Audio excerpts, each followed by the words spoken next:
Does anybody know where Mr. DeLuca is? I have a bagel of peanut butter in my purse. I'll share with you.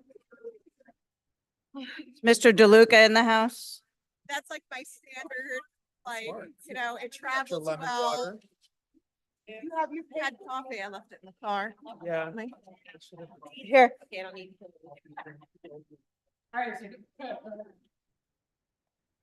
One of my godchildren bought me a mug. Years of opposing counsel. Nice. I'd rather you go. Do you want her to do photographs of the people reading or just each Sure, a couple of the, if you don't mind, Emily. By the way.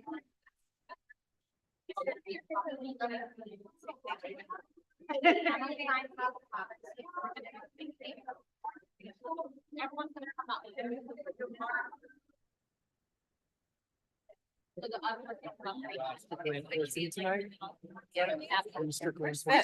don't know. Did you already reassign? Did you already reassign mine? We're gonna probably just take it out unless it leads into it. Okay, because there's plenty.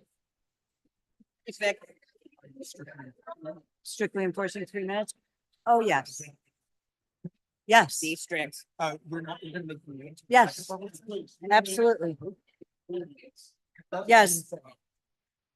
Will it go up?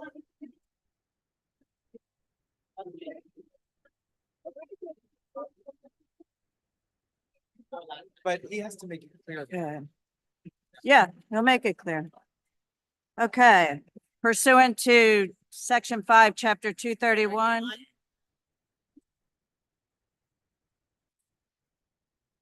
And I gotta read this too. It's from Mike. Hi. Okay. Pursuant to section 5, chapter 231, 1975, this is to state for the record that adequate notice of this meeting has been provided to the public by posting and maintaining the annual notice of regular meetings on the bulletin board of the municipal building, by mailing the annual notice of regular meetings for 2024 to the News Record and Star Ledger in December of 2023, and by filing said notice in the office of the township clerk. Ms. Croy, Here. Mr. Daffis, Present. Mr. DeLuca, Here. Ms. Engel. Here. Mayor Adams. Here, thank you. Whereas Chapter 231, Public Laws of 1975, commonly known as the Open Public Meetings Act, requires all meetings of public bodies be open to the public. And whereas Section 7A provides that the governing body has the discretion to permit, prohibit, or regulate the active participation of the public in any meeting. And whereas desire of the governing body to comply with the provisions of this act, same time to conduct its business in an orderly and expeditious manner. Now therefore be it resolved by the Township Committee, Township of Maplewood does hereby prohibit except as set forth in the formal agenda, active participation in the deliberations of the governing body by the public, and except as otherwise described by law, does limit the public to the observations of the actions and discussions of the governing body at all of its regular and special meetings. So moved. Second. Scribe, Here, yummy, yes. Daffis, Yes. Mr. DeLuca, Yes. Sengel. Yes. Mayor Adams. Yes, thank you. Good evening, everybody, and welcome to the first meeting in March, which means it's Women's History Month.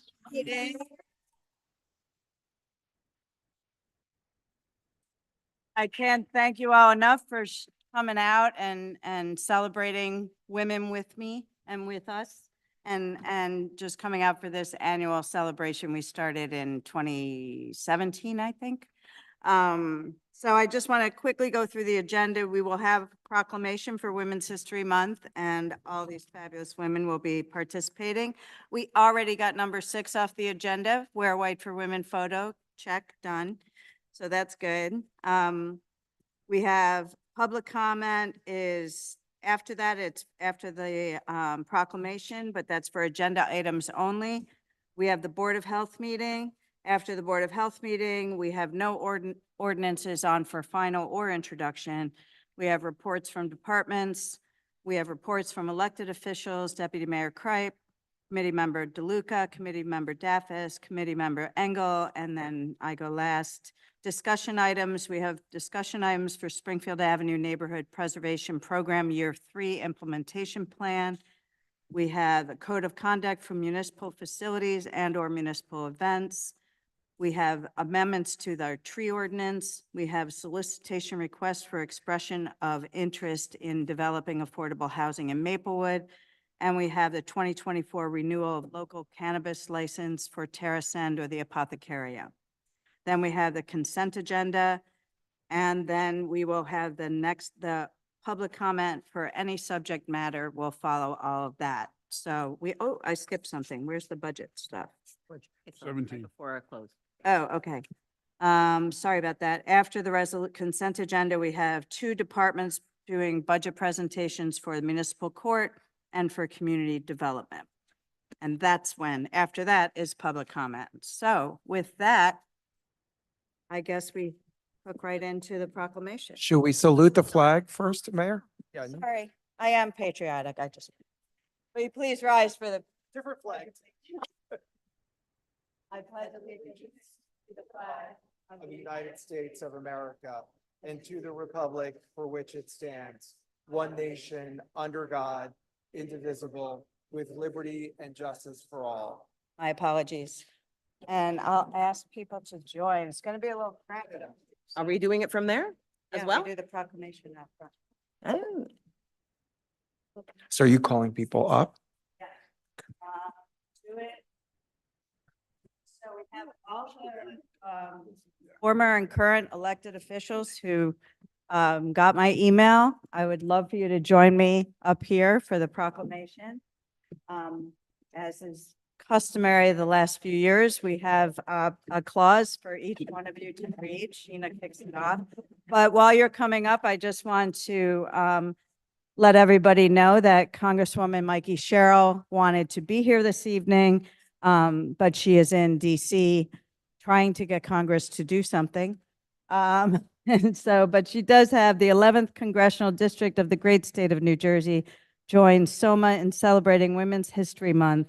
Be it known that the undersigned member of United States Congress, the Honorable Mikey Sherrill of the 11th Congressional District of the great state of New Jersey joins SOMA celebrating Women's History Month in deep gratitude for women's countless contributions to our country and tireless dedication to our communities.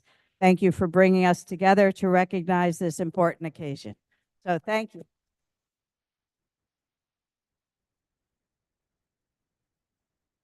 So I think usually we introduce, everybody introduces themselves before we read this, but I'm kind of at a loss for microphones, but we could do that. When you go up, introduce yourself. and That's then what read was your my clause. next suggestion. Sheena, here you go. You start off, Sheena. Good evening, everyone. I am Sheena Collum, and I am South Orange Village President. Whereas from the first settlers who came to our shores and those native communities who befriended them, men and women have worked together to build this nation. Too often, the women were unsung, and their contributions went unnoticed. But the leadership, courage, and strength of the women who built America were as vital as the men whose names we know so well. And Kathy Leventhal, former. Kathy Leventhal, past deputy mayor.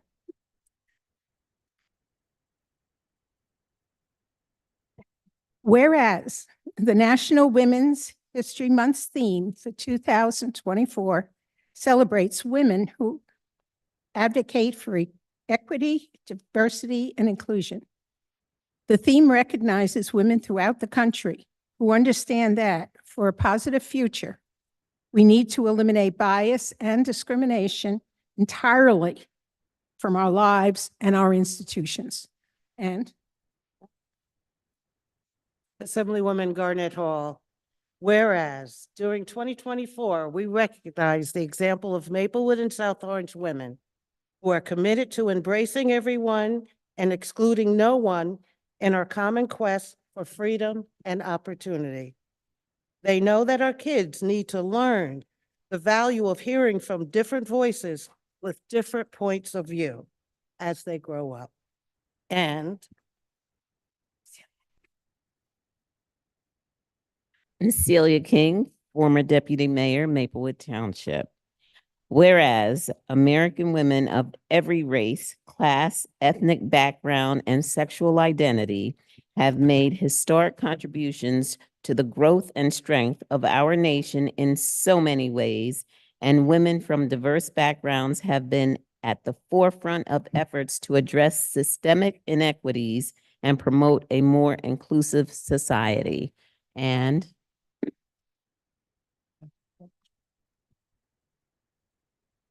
Ellen Davenport, former mayor of Maplewood.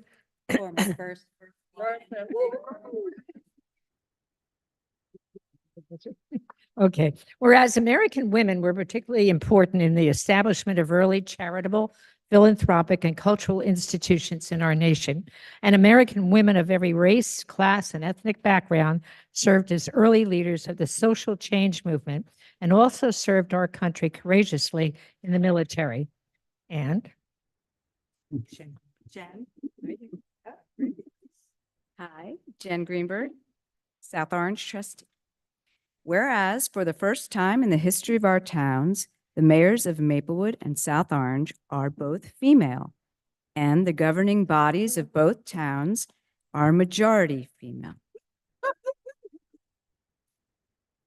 Each of these women's stories will shape what will be the history of Maplewood and South Orange as they bring a woman's perspective to governing and bring their histories together to craft the kind of world where equality is not a rare occurrence, but is the norm. And Regina Eckert, Board of Education. Whereas American women have played a unique role throughout the history by providing the majority of the volunteer labor force, American women have played and continue to play critical economic, cultural, and social roles in every sphere of life of the nation by constituting a significant portion of the labor force working inside and outside of the home. And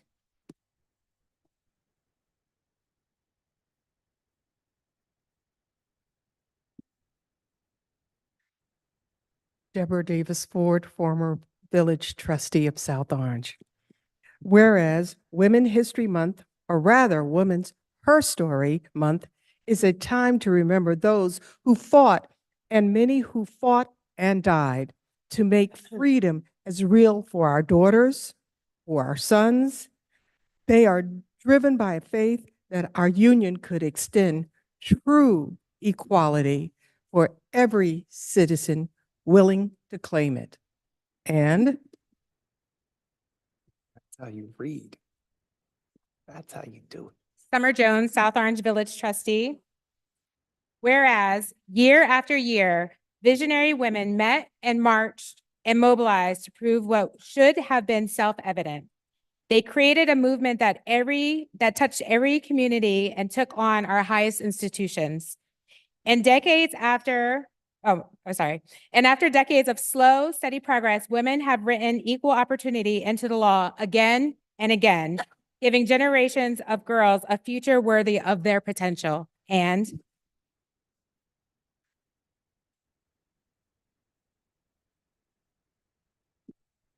Liz Callahan, Board of Education. Whereas American women have been leaders, not only in securing their own rights of equal opportunity, but also in the abolitionist movements, the emancipation movement, the industrial labor movement, the civil rights movement, and more to create a more fair and just society for all.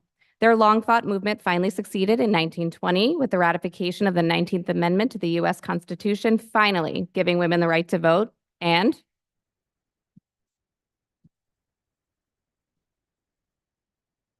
Whereas just like Jermaine Cripe, Deputy Mayor, Maplewood Township. Yeah. Whereas just like the nation, the women's suffragist movement was fraught with racism and discrimination toward Black suffragists, particularly when white suffragist leaders were trying to appeal to the leaders of Jim Crow South for women's national voting rights. Black suffragists persevered, and they fought not only for the rights of women to vote, but for Black men and women to recognize and honor their unparalleled commitment in fighting for the rights for all women. And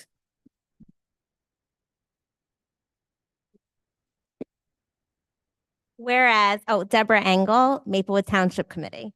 Whereas that legacy of the change is all around us. Women are more than half of our population and our nation's workforce, and more than half of our college graduates. But even now, women still face a pay gap at work, or discrepancies in health insurance, or inadequate options for family leave. These issues affect all of us, and failing to address them holds our country back. And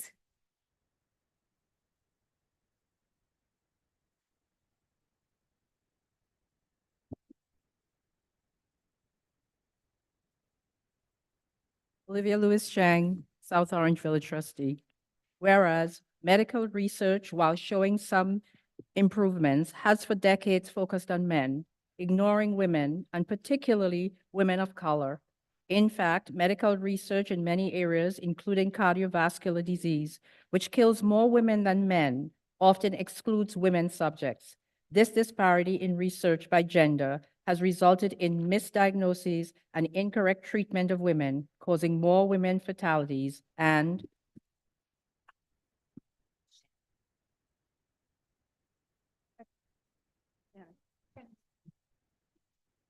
Yeah, Mila couldn't be. I was gonna read her. Oh, you're gonna read it? Yeah, I was gonna read from Mila, that's okay. No, that's okay. I'm reading from Mila J.C., former Assemblywoman.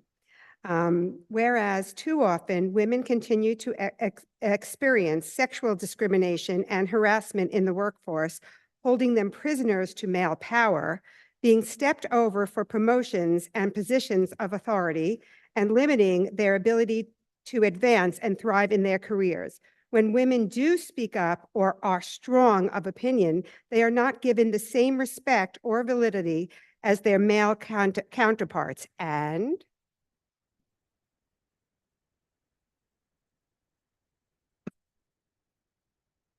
Shannon Cuddle, former First Vice President, South Orange Maplewood Board of Ed, pronouns they, them. Whereas we celebrate and recognize Women's History Month, we include the contributions of women and allies in the LGBTQ+ community who came before us and who fought for equality, like New Jersey Trailblazer Marsha P. Johnson and Babs Zipperstein, and those who are making history now. We also pause to remember the victims lost to fatal anti-transgender and anti-LGBT violence, including Sakia Gunn, who are mostly Black and brown trans women. Yes. Nubia Duvall Wilson, Second VP, Board of Education.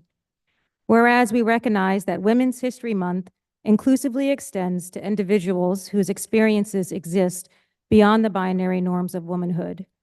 We need to amplify the identities and experiences of transgender women and individuals who are non-binary, gender nonconforming, and recognize the burdens placed upon them in our society, and pledge to fight those prejudices and inequities as we continue to fight for equality and opportunity for all.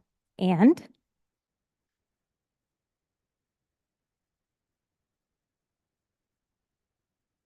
Beth Doherty, former Board of Education president.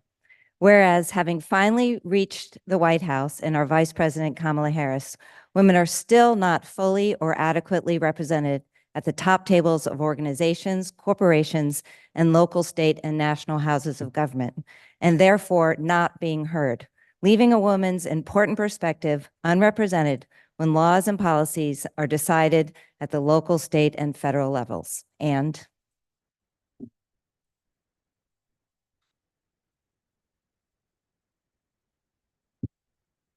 India Larrier, a former Township Committee woman.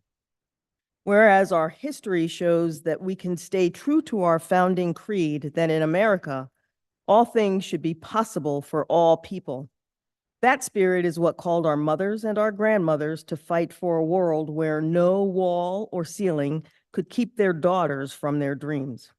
Although we still have much to do to make our opportunities brighter, we recognize the accomplishments of women who fought for our rights now and in the past, and pledge to keep them to keep advocating for equality. And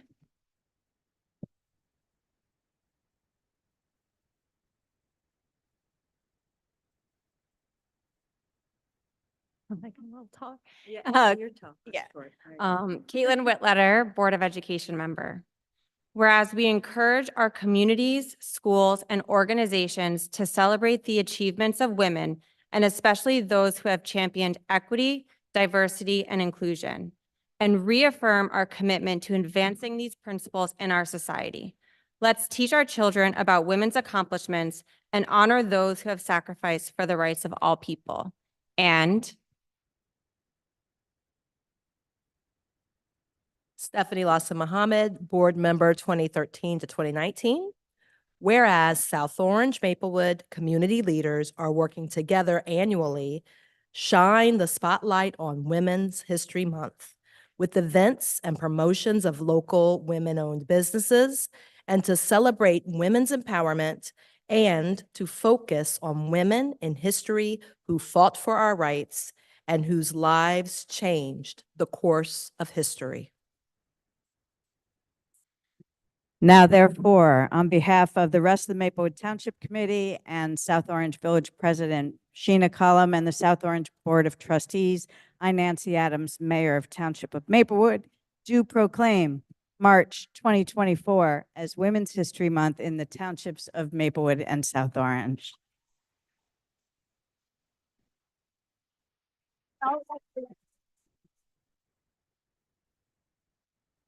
Could all of the elected readers just gather over here for a quick photo? Just those of us who read, and thank you all so much. This is so special every year. It makes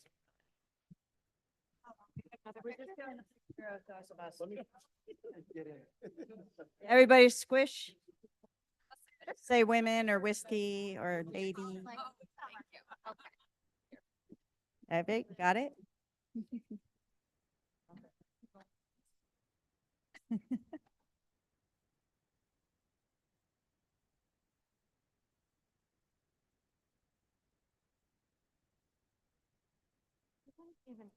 Yeah, we're good. We're good.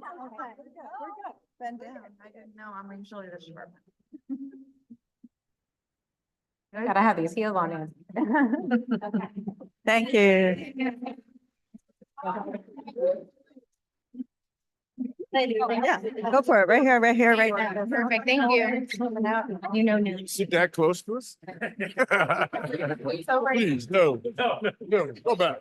Right. Never again. It's beautiful. Very nice. We'll wait for that.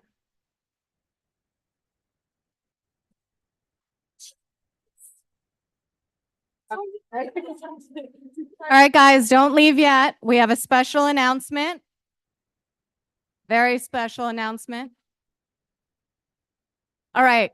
First of all, and we haven't done it yet, but as Mayor Adams had noted, when she joined the Township Committee, she was the one who initiated the celebration of Women's History Month. She brought us all here together today for this tremendous proclamation. So please, a round of applause for Mayor Nancy Adams.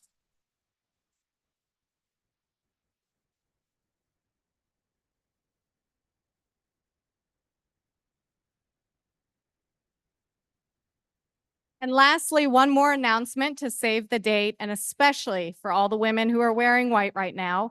We are doing a special celebration of what we're calling the Unsung Sheroes in South Orange and Maplewood.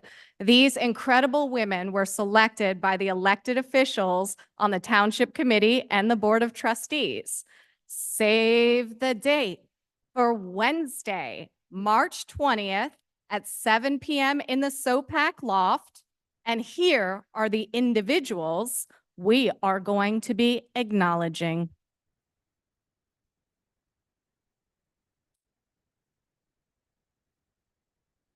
It's not on my phone. I can go through them very quickly. For advocacy, Barbara Velasquez. For the arts, a 92-year-old artist, Judy Targan. For education, Monica Burnett from Seton Hall University. For community, Jocelyn Ryan, who many of you know. Yeah. For public service, Ojedi Davis in South Orange.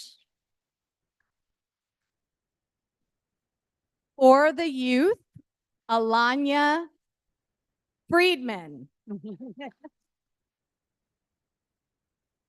And for business, Kamaya Salaskar.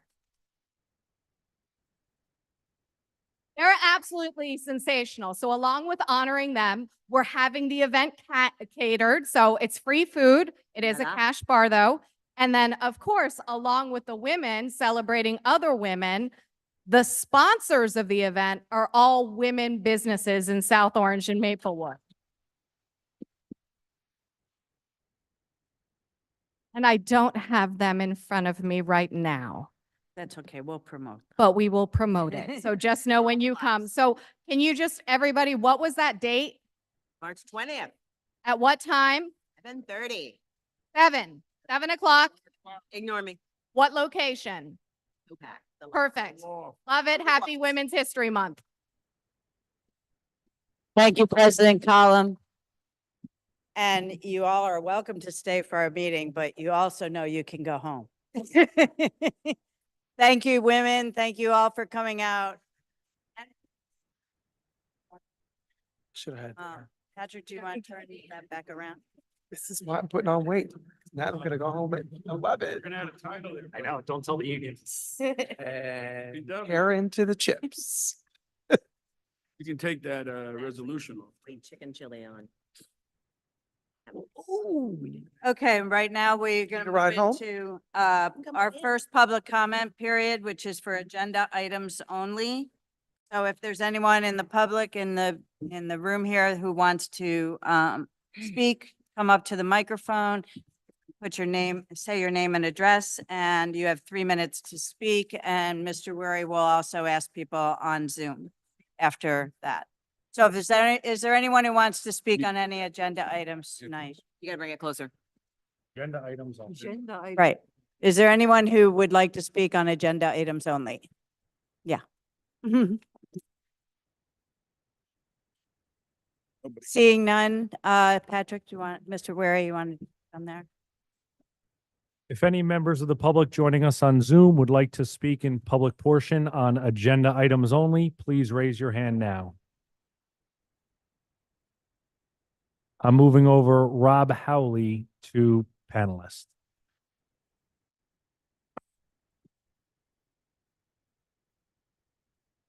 Mr. Howley, you're now in public portion. You have 3 minutes to speak on agenda items.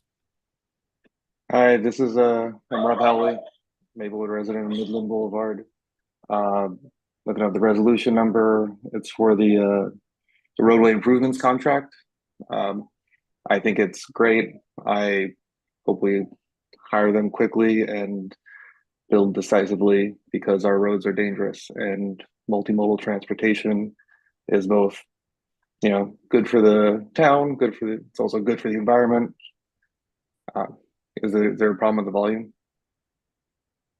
But either way, dynamic traffic, I support it. I support protected bike lanes. I look forward to seeing where this goes. Thanks. Thank you. Anyone else, Mr. Wary? If any other members of the public joining us on Zoom would like to speak in public portion on agenda items, please raise your hand now. I see no hands, Mayor. Okay, great. Then we'll move into our next agenda item, which is the Board of Health meeting. And I will turn it over to Committee Member Engel, who's President of our Board of Health. Thank you, Mayor. Pursuant to Section 5, Chapter 231, PL 1975, this is to state for the record that adequate notice of this meeting has been provided to the public by posting and maintaining the annual notice of regular meetings on the bulletin board of the municipal building, by mailing the annual notice of regular meetings for 2024 to the News Record and Star Ledger in December 2023, and by filing said notice in the office of the Township Clerk. And in a minute, our clerk will take the roll call.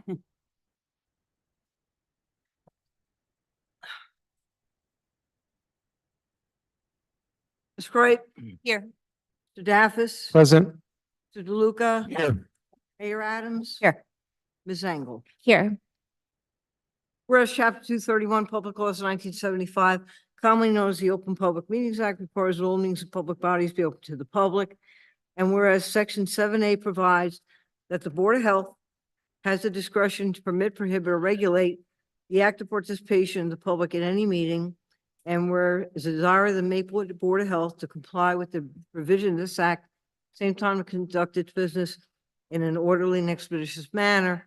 Now therefore be it resolved by the Maplewood Board of Health, Township of Maplewood, does hereby prohibit, except as set forth in the formal agenda, active participation in deliberations of the Board of Health by the public, and except as otherwise prescribed by law, does limit the public to observations of the actions and discussions of the Board of Health at all its regular and special meetings. So moved. Second. Ms. Bright, Yes. Mr. Daffis, Yes. Mr. DeLuca. Yes. Mayor Adams. Yes. Ms. Engel. Yes. I move to approve the Board of Health meeting minutes from February 6th, 2024. Second. Ms. Bright, Yes. Mr. Daffis, Yes. Mr. DeLuca. Yes. Mayor Adams. Yes. Ms. Engel. Yes. Now I turn it over to our health officer, Candace Davenport. Thank you. Good evening, everyone. What a special occasion this is. Happy Women's History Month. We'll start off with celebrating two of our favorite women in the health department.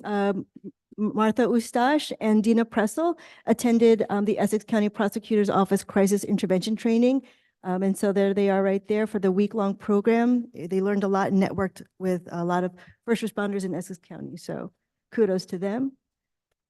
Oops, sorry. Kudos to more of our women in the health department. Our staff provided hygiene kits provided by Jersey Cares, as well as Girls Helping Girls, period. Their logo is up there. We provided 10 hygiene kits, which include shampoo, conditioner, body wash, lotion, deodorant, toothpaste, and toothbrushes to SOMS, and 19 to the Loft at Columbia High School. 100 loose hygiene items like those mentioned to Mend for their Mend on the Move farmers markets. And then over 2,000 feminine hygiene products have gone out to SOMS, MMS, the Loft at Columbia High School, and Mend for their Mend on the Move farmers markets. So kudos to our staff for doing that. And thank you to all of our partners for doing the great things that they do. Just want to mention that March is National Poison Prevention Month, as well as National Poison Prevention Week on March 17th and 23rd. We want to bring up that in April, we will be going into the universal pre-Ks of the Solm School District to teach about lead safety education. Oh, I also want to highlight the poison help number, which is 1-800-222-1222, which everyone should have on their cell phone. It could save a life to have that phone number handy. Moving on to animal control update, we have 680 dog licenses and 70 cat licenses. Applications are still open to renew your dog and cat licenses for 2024. And just want to remind people that there is a leashing ordinance for all dogs in public spaces.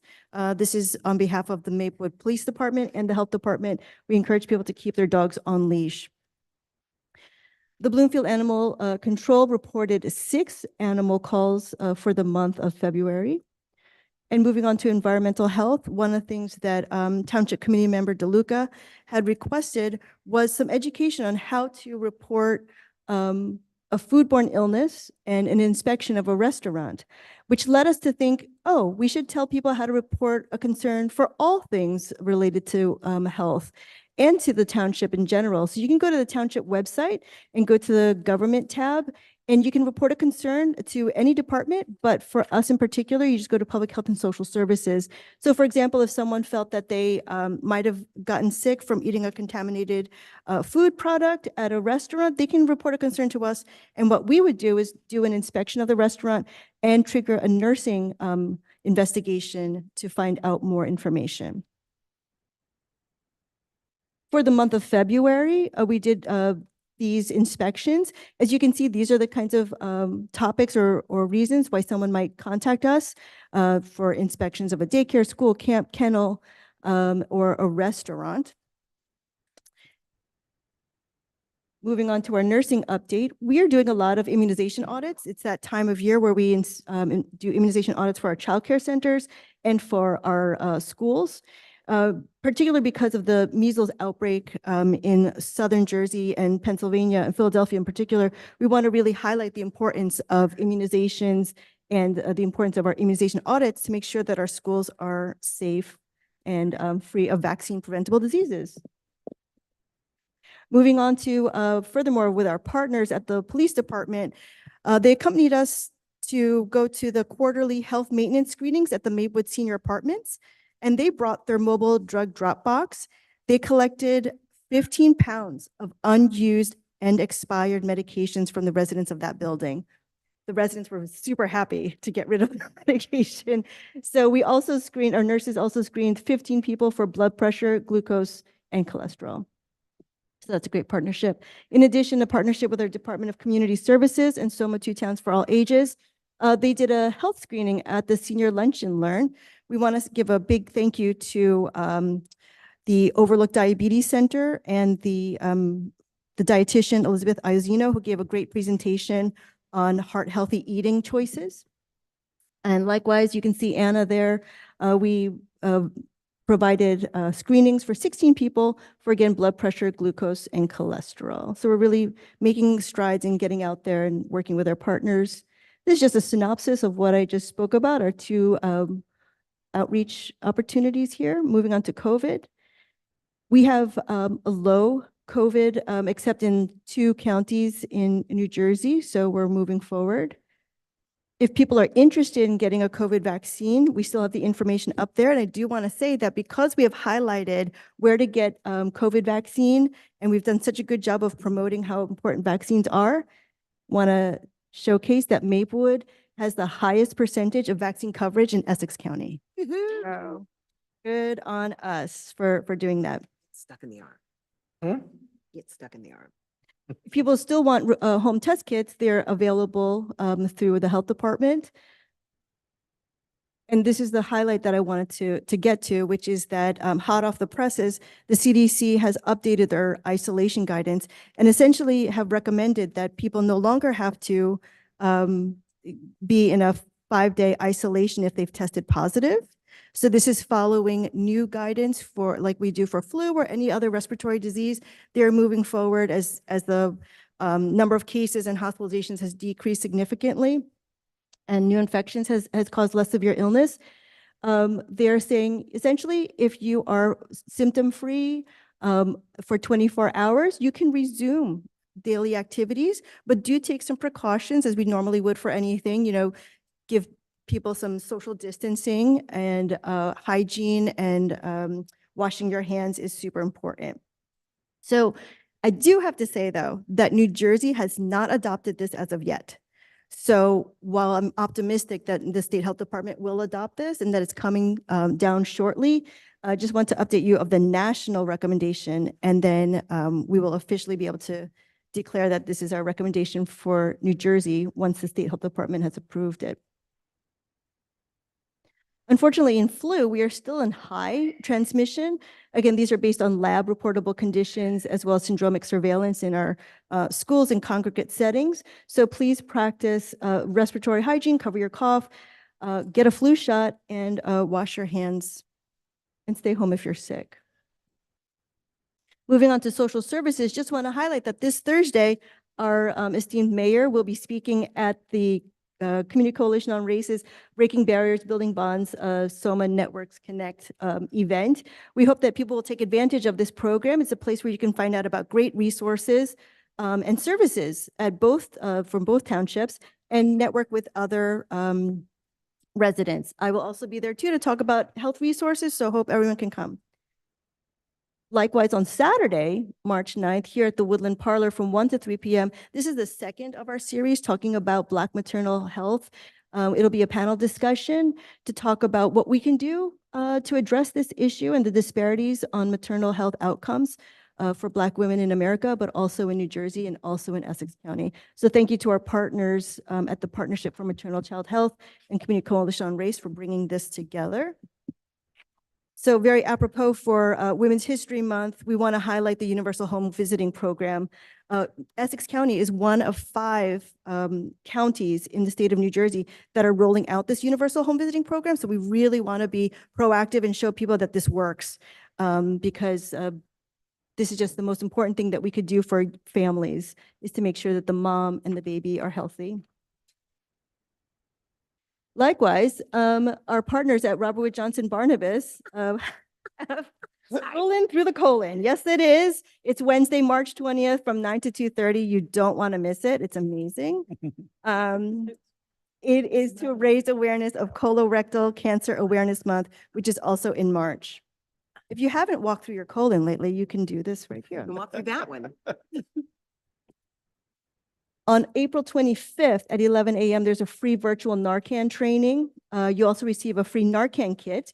This kind of training can save a life when you know what to do with a Narcan nasal spray if someone should overdose that is near you. So this is provided through Rutgers and ADAPT. One of the things that we're doing at the health department also is raising awareness of recalls of certain items that might pose exposure to contaminated products. So for example, the toy croquet set has been recalled for lead in the paint, as well as the lubricant eye drops are being recalled for a lack of sterility assurance. So we want to let people know about that, and we're doing that through our social media outlets. If you have any questions about the 10 things you should know about your local health department, this is a nice flyer and compendium of the 10 things that we try to focus on at the health department if this helps people to know what we do here. A lot of it is what we talk about here in our presentation. And again, if you want to dispose of unused or expired medications safely, you can just drop it off at our permanent drug drop box that's in the lobby of the local police department on Springfield Avenue, and it's available 24/7. Just want to highlight this really special thing, which is our new Make the Right Call banner. As you can see, the one difference that I really want to highlight and pay kudos to is our South Essex Fire Department, our Maplewood Police, our South Orange Police, and our South Orange Rescue Squad. So we pulled together all of the chiefs and all of our first responders, and they said a resounding yes, absolutely. People need to know these numbers and when to call them. So these will be posted around by next month throughout Maplewood and South Orange, and we hope people will take a gander and memorize these three numbers over here with the three numbers, 911, 988, and 211. And again, the poison control number. All of these numbers can save a life. And I just want to highlight that our medical equipment loaner program is still available, and we have a lot of younger residents who are calling to use our services. They use it because they've had an injury with skiing or something else, and they're like, hey, do you have some crutches? So we do have those, and they're free, and then we pay it forward. People donate, and then we give it to people so you don't have to pay for those or charge it to your insurance. And that is it for me. Thank you very much. Thank you so much, Ms. Davenport. Do any of my colleagues have any questions for our health officer? Nope. Great, and then we will Thorough, open up as always. to the public. Mr. Ware, will you help initiate public comment for our health officer? We'll start here. Sorry? Yes. You want to start with any members of the public? In, with here us? in the room, yeah. If any members of the public here in the room would like to speak in public portion for the health department, please come forward now. All right, and if any members of the public joining us on Zoom would like to speak for the Board of Health meeting, please raise your hand now. See no hands. Great, then I move to adjourn to our next Board of Health meeting scheduled for Tuesday, April 2nd, 2024. Do I have a second? Do we need a second? Right, Yes. Mr. Daffis. Yes. Mr. DeLuca, Yes. Mayor Adams, Yes. Ms. Engel. Yes, Thank you. back to you, Mayor. Thank you. Thank you, Ms. Engel. Now we have reports from departments, starting with our administration. Mr. Wary. Thank you, Mayor. Two items for tonight. First, on the budget, we will have two presentations tonight from department heads, one community development, the other the shared municipal court. And after that, we still have to discuss capital recommendations, requests for new personnel, revenue, and our overall budget recommendations. I'd ask that the Township Committee consider a special meeting for Tuesday, March 12th at 6 p.m. I'd polled members of the committee, and all but one are able to attend that day. Is So I would everybody ask that- okay with having that budget meeting on Yep. March 12th? Yes. Yeah, Okay, I and will that be we- out of town, but you all can proceed without me. You sure you don't want to, you want to miss a budget meeting? I know it's, Want us to move it to call a special meeting, or you're just going to do it? No, we'll just do it. That's fine. So we'll advertise that. okay, just and advertise. That's The, at 6, right? that's at 6 PM, and that keeps us on track. I expect we'll have some follow-up conversations that we can have at the following week's regularly scheduled Township Committee meeting, and are on track to introduce the budget by our April 2nd meeting. Second item is we are currently looking for CDL drivers with passenger endorsements to work for our Jitney buses. So if you or anyone you know is interested in driving Jitney buses in Maplewood, you will see the advertisement coming onto our website next week. That's my report. Thank you, Mayor. Thank you, Mr. Wary. Any questions from my colleagues for administration? No. Okay. We'll go over to Township Attorney. Ms. No item. Padilla. No report? Okay, great. And our Township Clerk, Ms. Fritzen. No report. Ms. Fritzen has no report. No, it's so unusual. Wow. Okay. So we'll move on to reports from elected officials. Deputy Mayor Kripe. Sorry to bust the street. I have a little report. That's okay. Only two things. Wanting to remind everyone, of course, that we are kicking off Women's History Month this month, and that there are a lot of events coming up. In particular, I wanted to point out the maternal health outcomes panel. We earlier last week, we watched the screening of the movie of Birthing Ourselves over at SOPAC, and it was very impactful to see how much misinformation is still out here in the 21st century, and attitudes around taking care of our Black and Brown mothers during their times of need. So please, if you are in that group, if you love somebody who happens to be a member represented by that population, or you're someone who really just cares and wants to make sure people have correct information, please join us on the 9th for that over at the Burgers.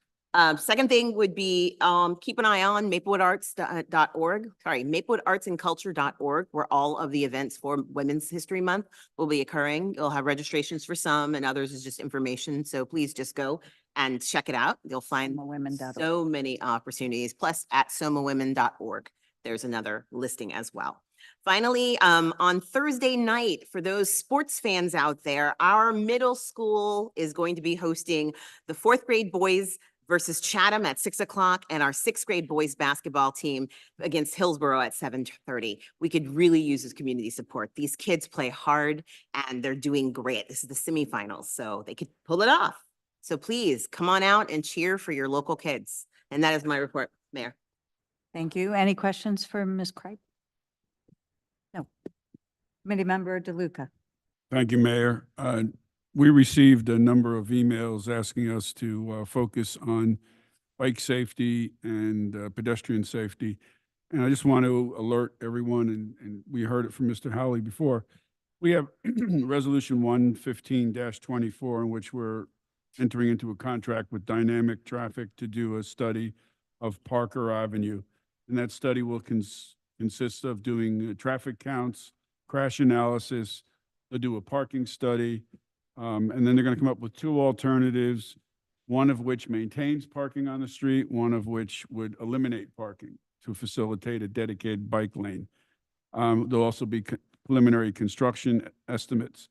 They're also going to be looking at 4-way stops at the corner of Parker and Orchard, Parker and Burroughs Way, Parker and Highland. So we will get all this. Not exactly sure how long it will take, but Dynamic is pretty good at moving these things through. So hopefully we will all vote for this tonight, and we'll get this contract and study underway. And that's it. Did you also want to mention about the circulation mobility element that we'll be talking about at the Engineering, Public Works and Planning Committee? You just did. Oh, there we go. Okay, any questions for? Can I just make a note? The school schedule is a little crazy in March. There's spring break and there's a lot of half days. When they're scheduling the traffic study, can we just ensure that they're doing it on a day that the high school, Clinton, everything, MMS, that everything's actually open? Because there's a whole lot of half days and closures this month. Yep. Yeah, it'll take them. You convey that to Mr. Kittner, and we'll remind him to. Thank you. Any other questions? Hoping that this is successful. Okay. Committee Member Defis. I just want to dovetail on Committee Member DeLuca's point about the bike lanes, and that we are also going to be asking Dynamic Traffic we're going to be exploring using dynamic traffic to build for us a new townwide circulation and mobility element, which will include bike lanes, pedestrian safety, safe routes to school, traffic calming throughout the township, not just in one location because someone complained about it today, but throughout the township. We're long overdue to have such an element. And our new plan, our new master plan that we adopted back in August strongly urges us to adopt a new circulation and mobility element. And that will be happening hopefully this year or later this year. That's the only item I have. Okay, any questions for Committee Member Deffens? No, okay, Committee Member Engel. I just wanted to acknowledge that we had the MMS Student Council Executive Committee with us tonight for our Women's History Month proclamation and photo. So, and I also had the opportunity to meet with the Tuscan Student Council today. So it's really exciting that student government is alive and well in our school district, and we look forward to bringing them here more. So that's my report. Great. Are they gone? Yeah, they're gone. It's late, school night. It's late. Yes. It's late. Any questions for Ms. Engel? No. Okay. And other than going to somawomen.org for all the Women's History Month events, including Women's History Month Author Talk at our Hilton Branch Library on the 21st, a comedy show at the Woodland on Thursday, March 14th, and as the Deputy Mayor mentioned, the Black Maternal Health Panel discussion on March 9th, this Saturday at the Woodland at 1 o'clock. So somawomen.org is your source for all that information. And unless anyone has any questions for me, we can move on. Okay, we'll move on. Discussion items. Mr. DeLuca, Springfield Avenue Neighborhood Preservation Program. Thank you, Mayor. We are in year 3 of the Neighborhood Preservation Program on Springfield Avenue, and it is a requirement of the program. It's a state-funded program. It's a requirement that the Township Committee approve the plan and authorize the seeking of the $125,000 grant. This year, the $125,000 will be used for economic development. That's to do facade grant approvals and signage approvals for the various businesses. We will be replacing the 3 kiosks we have up there, the old-fashioned kiosks with digital kiosks. We'll be doing some physical improvements, including a public art project on the community center in DeHart Park, a mural. Great. And lastly, we'll be doing landscaping and maintenance. So we have Resolution 108-24 on the consent agenda, and that will meet our requirements to apply for the $125,000. And we all received your documents on this. Does anyone have any questions for Mr. DeLuca or any discussion points?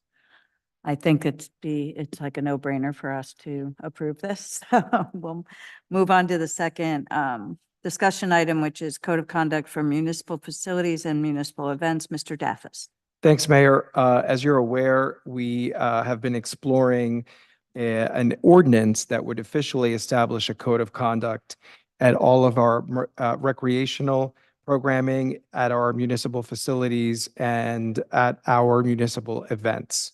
This is to ensure against harassment, intimidation, bullying, and other such conduct, and to ensure that we remain who we say we are for all, one family, one community, a sanctuary for everyone.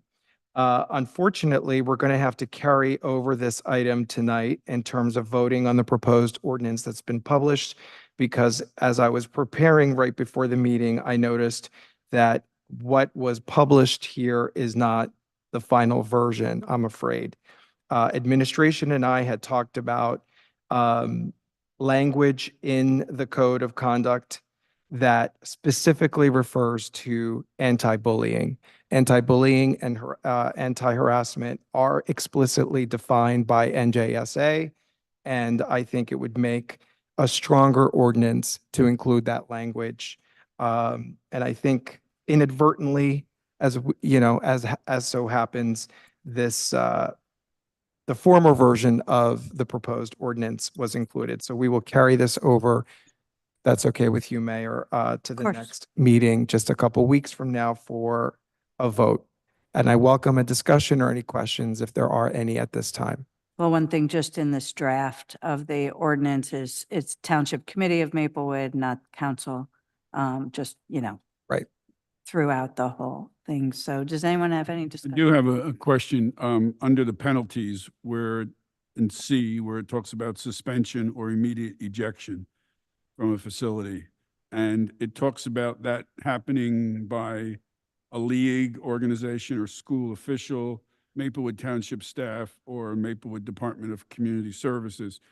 And I was just wondering, sometimes police get called when there's an incident. And do we need to make it explicit that a police officer can eject someone? Because we then go on to section 4, where it talks about if it's inconsistent with another law, this law would govern. And if we have the police enforcing laws and saying this law would govern, and we don't have police as one of the entities that can ask someone to leave a park, it might be a conflict. So I just raised that. I'm sure our lawyer can work out the language.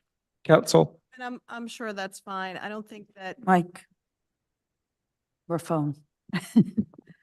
I'm sure we can put in language to make it explicit. I don't think anyone really thought when we were reviewing, we just figured that would be a separate item, but you're absolutely right, Committeeman, that the comparison of laws clause might make that confusing, so we'll be happy to make that I explicit. guess the other thing to look at is it says Maplewood Township staff, which is pretty broad because we have like 200 people that work for us full-time yearly. So Part of the issue with that was the wide variety of events that the township would have over the course of the year, and trying to define, is it a health office member who can have someone leave a health event? So that's why we made it broad, just so that because there are so many events and the town is so involved in interacting with the residents in so many different ways, that to try to define everyone got a little unwieldy. I feel like there's, my only concern with that is just suspending an immediate ejection from a town facility sounds like something that somebody with, like a police, or I worry about just regular staff having to take that on. I don't know, Mr. Weary, you have any thoughts? Well, the first, there are levels here. So there's first a verbal warning. And if that doesn't take care of the situation, there's a written reprimand. And then we go to the next level. So it wouldn't be an immediate suspension if someone violated the code. Okay. Right. Assistant Administrator, you did a lot of work on this, Egregious please. enough, we discussed. Mike? It depends. If it's egregious, we discuss that. We have the ability to bypass a warning or a written reprimand, and we have the discretion to eject or suspend. And I had another question about, did this go before Community Services Director or Rec Advisory? Because most of it goes in those facilities. I feel like there should be input there. No, we did not. We discussed it amongst the committee and amongst the administration and legal, and It only went through Code Committee. through code committee. It only went through Code Committee. Right, I just think it should go before, since most of the places this takes place is, under Sure. the, I Understood. can bring it to rec. yeah, Understood. that'd be great. Yeah. So it'll We'll go get you before the recreation and- final version. Okay. Okay, anybody have anything else on this? No, thank you. Okay, no, thank you, Mr. Deff. Amendments to the tree ordinance, Mr. DeLuca. thank you, Mayor. So we've been talking about some changes to the tree ordinance for some time and circulated some draft changes. One major change is, as you know, we have a very difficult time with PSE&G because they never like a tree. They like to take them down Yeah. or shave them and do whatever. So we were advised by our attorney and our director of community development that state law supersedes our ability to prevent PSE&G from doing that. But what we've done here is that once PSE&G gives us notice that they're going to be working in an area, because the state law does require them to give us notice, then our director of DPW gets into action, sends the arborist out, and then the arborist will provide an alternative to any tree that PSE&G is suggesting to come down for wires or whatever. So at least it forces the dialogue and maybe some negotiation on replanting of trees. The other thing that clarifies is that any project that gets approval from the planning board or the board of adjustment in which trees are to be removed requires permits. There was some confusion before that if you got a planning board approval that you were good to go and you didn't need to get the permit. So this makes that clear. Yeah. And then lastly, there's a whole section here about replacement trees. And it says if you're going to take a tree down, you have to replace an equal number of trees, and that you would get a list and a price annually. We would have our DPW director and superintendent of public works come up with a tree list, the species that we would want planted, be a variety, and also the cost. What we've done, because there has been some concerns about the cost and it being, you know, a hardship on folks, we did include in the appeals that if you have a requirement to plant a replacement tree, then you can make an appeal. You can appeal and say, hey, I really can't afford it. Is there something else we can talk about? Blah, blah, blah. So it gives us the opportunity for those who have a hardship we can work with them. But otherwise, it requires the planting of a tree, or what we're setting up is a tree fund. So that if you, let's say you can't plant on your tree because you've made an improvement to your property, you've expanded something and really can't plant a tree there, then you can make a payment to the tree fund.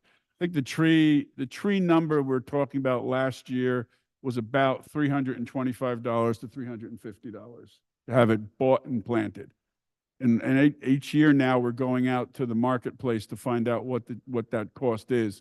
So we will have a real verified cost that we'll be able to share with the residents. So that's the proposal. See if anyone has any questions. If not, we can move it forward. Mr. DeLuca, there's exceptions to the tree fund and the replacement tree, is there not, for if it's a emergent situation where the tree has to come down because it's hazardous? Right. I just wanted to make that clear. And a lot of this, the impetus for that is also to replenish our tree canopy, which is quickly shrinking no matter how hard we try to replace, because so many of the trees in town were so old. But anyway, so does anyone else have any questions? I have a question. So I'm one of the people that was concerned about the fee. And so when you say that they can appeal and say economic hardship, who are they appealing to, and what's that process? And is there a standard or a policy or something, or is it just the person who's hearing the appeals discretion about whether they have an economic So hardship? right now, the tree ordinance has an appeal process that if you're denied a permit, you can apply. And who you apply to are the two township committee members of the Sustainable Maplewood Committee. So there are two people there, and that's who. So what we did is just expanded that responsibility. So they will apply to the two people. Who also meets on that is the superintendent of the DPW and the tree arborist. So that's who they'll be talking to. There's really not a standard. Somebody who just comes and says, even now when they appeal a denial of a tree removal, they come and explain why they think it's important to have it done and blah, blah, blah, blah, blah. So, I mean, we would probably, you know, just want someone to come and explain why they can't do it. And is there maybe an alternative they can come up with? Yeah, and it's private. So it's a group of people, it's a few people. Yes. Currently, Yes. you and Miss Adams are those. Thank you so much. Any other questions? No, I just want to say that I think what we have now, this proposal, is a stronger tree ordinance. But it remains fair and balanced, protecting homeowner rights as well, as Right. we also try to protect our tree canopy that is going away very quickly in our beautiful town. So thank you for your heavy lifting, Committee Member DeLuca. We've discussed this in Code Committee several times at this point. Glad to be moving it forward. Yep. So, Ms. Credidio, we can get this on for the next, First reading. you've drafted the final, so we can get this on for our next meeting, okay? Absolutely. As an introduction, thank you. Okay. Mr. DeLuca, you're up again with. Okay, now we're Yeah. going to shift to affordable housing. So the Affordable Housing Board has been talking about how we can encourage more affordable housing in Maplewood. And we have had a plan that we have followed in that we were looking to increase home ownership. So we had a plan that looked at providing 2 opportunities for someone to buy a home and move into. So we were able to do that. We acquired a house on Franklin Terrace, fixed it up, resold it to a family meeting the affordable housing. We actually worked with a developer who then proceeded to buy a condo on Valley, fixed it up, sold it to a family meeting the affordable housing standards. So we've actually technically met our our goal of 2. And then the board was trying to think about, is there a way that we could use as an incentive our powers with regulations and zoning and also our Affordable Housing Trust Fund to maybe encourage a larger number of units. So what we've done is put together a request for expression of interest, which we would send to for-profit and nonprofit developers to see if they're interested in coming to Maplewood, working with us to try to talk through and plan through how we might create more affordable, and these would probably be rental units. And so that's what this is. And the Affordable Housing Board met last night and are very much in favor of moving forward and recommend to the Township Committee that we authorize to go out for an expression of interest. There's nothing that was required on our part. This is really just to surface developers who might be interested in working with us. And that's not associated with any project that a developer might be doing, Correct. as opposed to some of our existing development where 20% has to be set aside for affordable, it's separate. That's separate, yes. Yeah. That would still continue. Right. I was just clarifying for everybody. So if Okay. it sounds okay. Sounds good to me. I think we should probably do a motion because we're going out for, you think so? I'll move it. Yeah, it's good form. Second. Ms. Bright, Yes. Mr. Daffis. Yes. Mr. DeLuca. Yes. Ms. Engel. Yes. Mayor Adams. Yes, thank you. Thank you, Mr. DeLuca. The 2024 renewal of local cannabis license for the Apothecarium. Mr. DeLuca and I met with the Apothecarium about their letter of agreement with the Give Back, what's it called? The Give Back Community host. Community Host, right?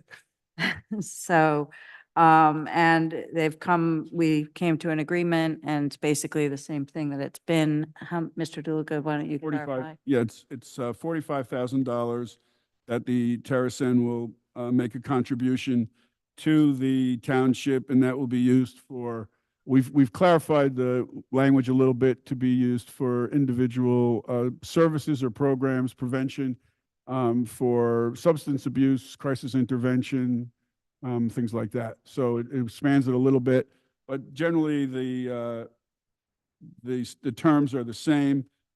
Just to let you know, and I sent this along, but just to, we require Terracen, which runs the Apothecarium, to be a good neighbor. So when they do hiring, they have to notify us. They've had local job fairs. They've done some community education.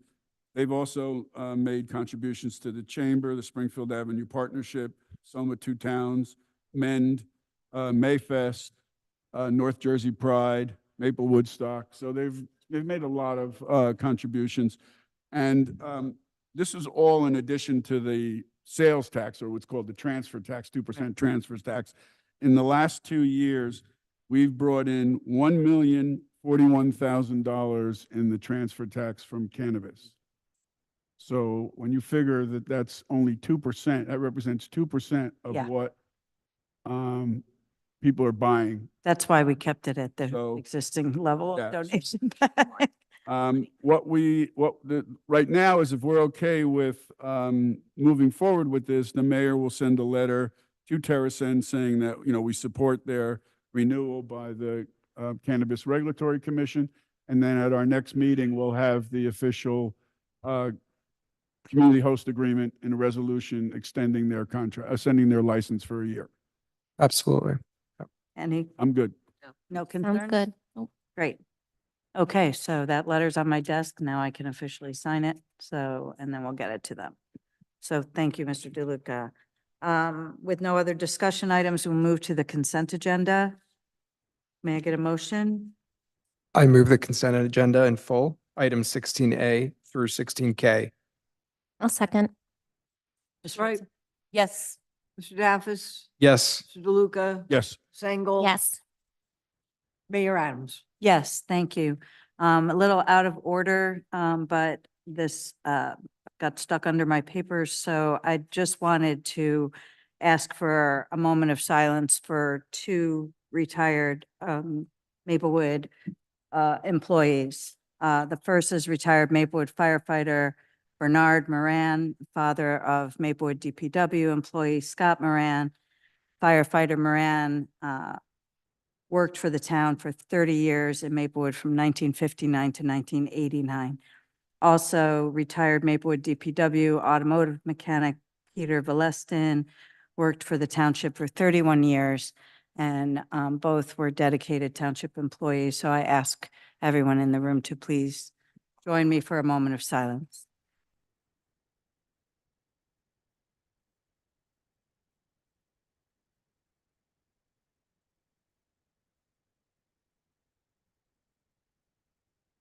Thank you. Now we'll move to department budget presentations. So we have the municipal court. Mr. Bancroft, welcome. Good evening. I'm well. How are you? And you have quite the audience this evening. I know. Yeah, no audience on Saturday. There you go. Let the people know what the shared court does. Is Mr. Kaloje joining us Yes. virtually? He was on, but I don't see him anymore. Yeah, you just see our room, but he is there. I can see. Okay. There he is. Good evening, Mr. Kaloje. Good evening, Mayor. Okay, so, Good evening. good evening. How are you? I'm well. So you ready to You want the short version? wow us with, no, you tell us everything you need to tell us, your accomplishments for last year and how much money you want from us this year. Just a brief moment. March 25th, 2020 or 2024 marks 1 year since my mother's passing Oh, in honor of Women's History Month. I certainly like to salute Mary Patricia Bancroft. Just kudos to you, Mom. She's an amazing woman.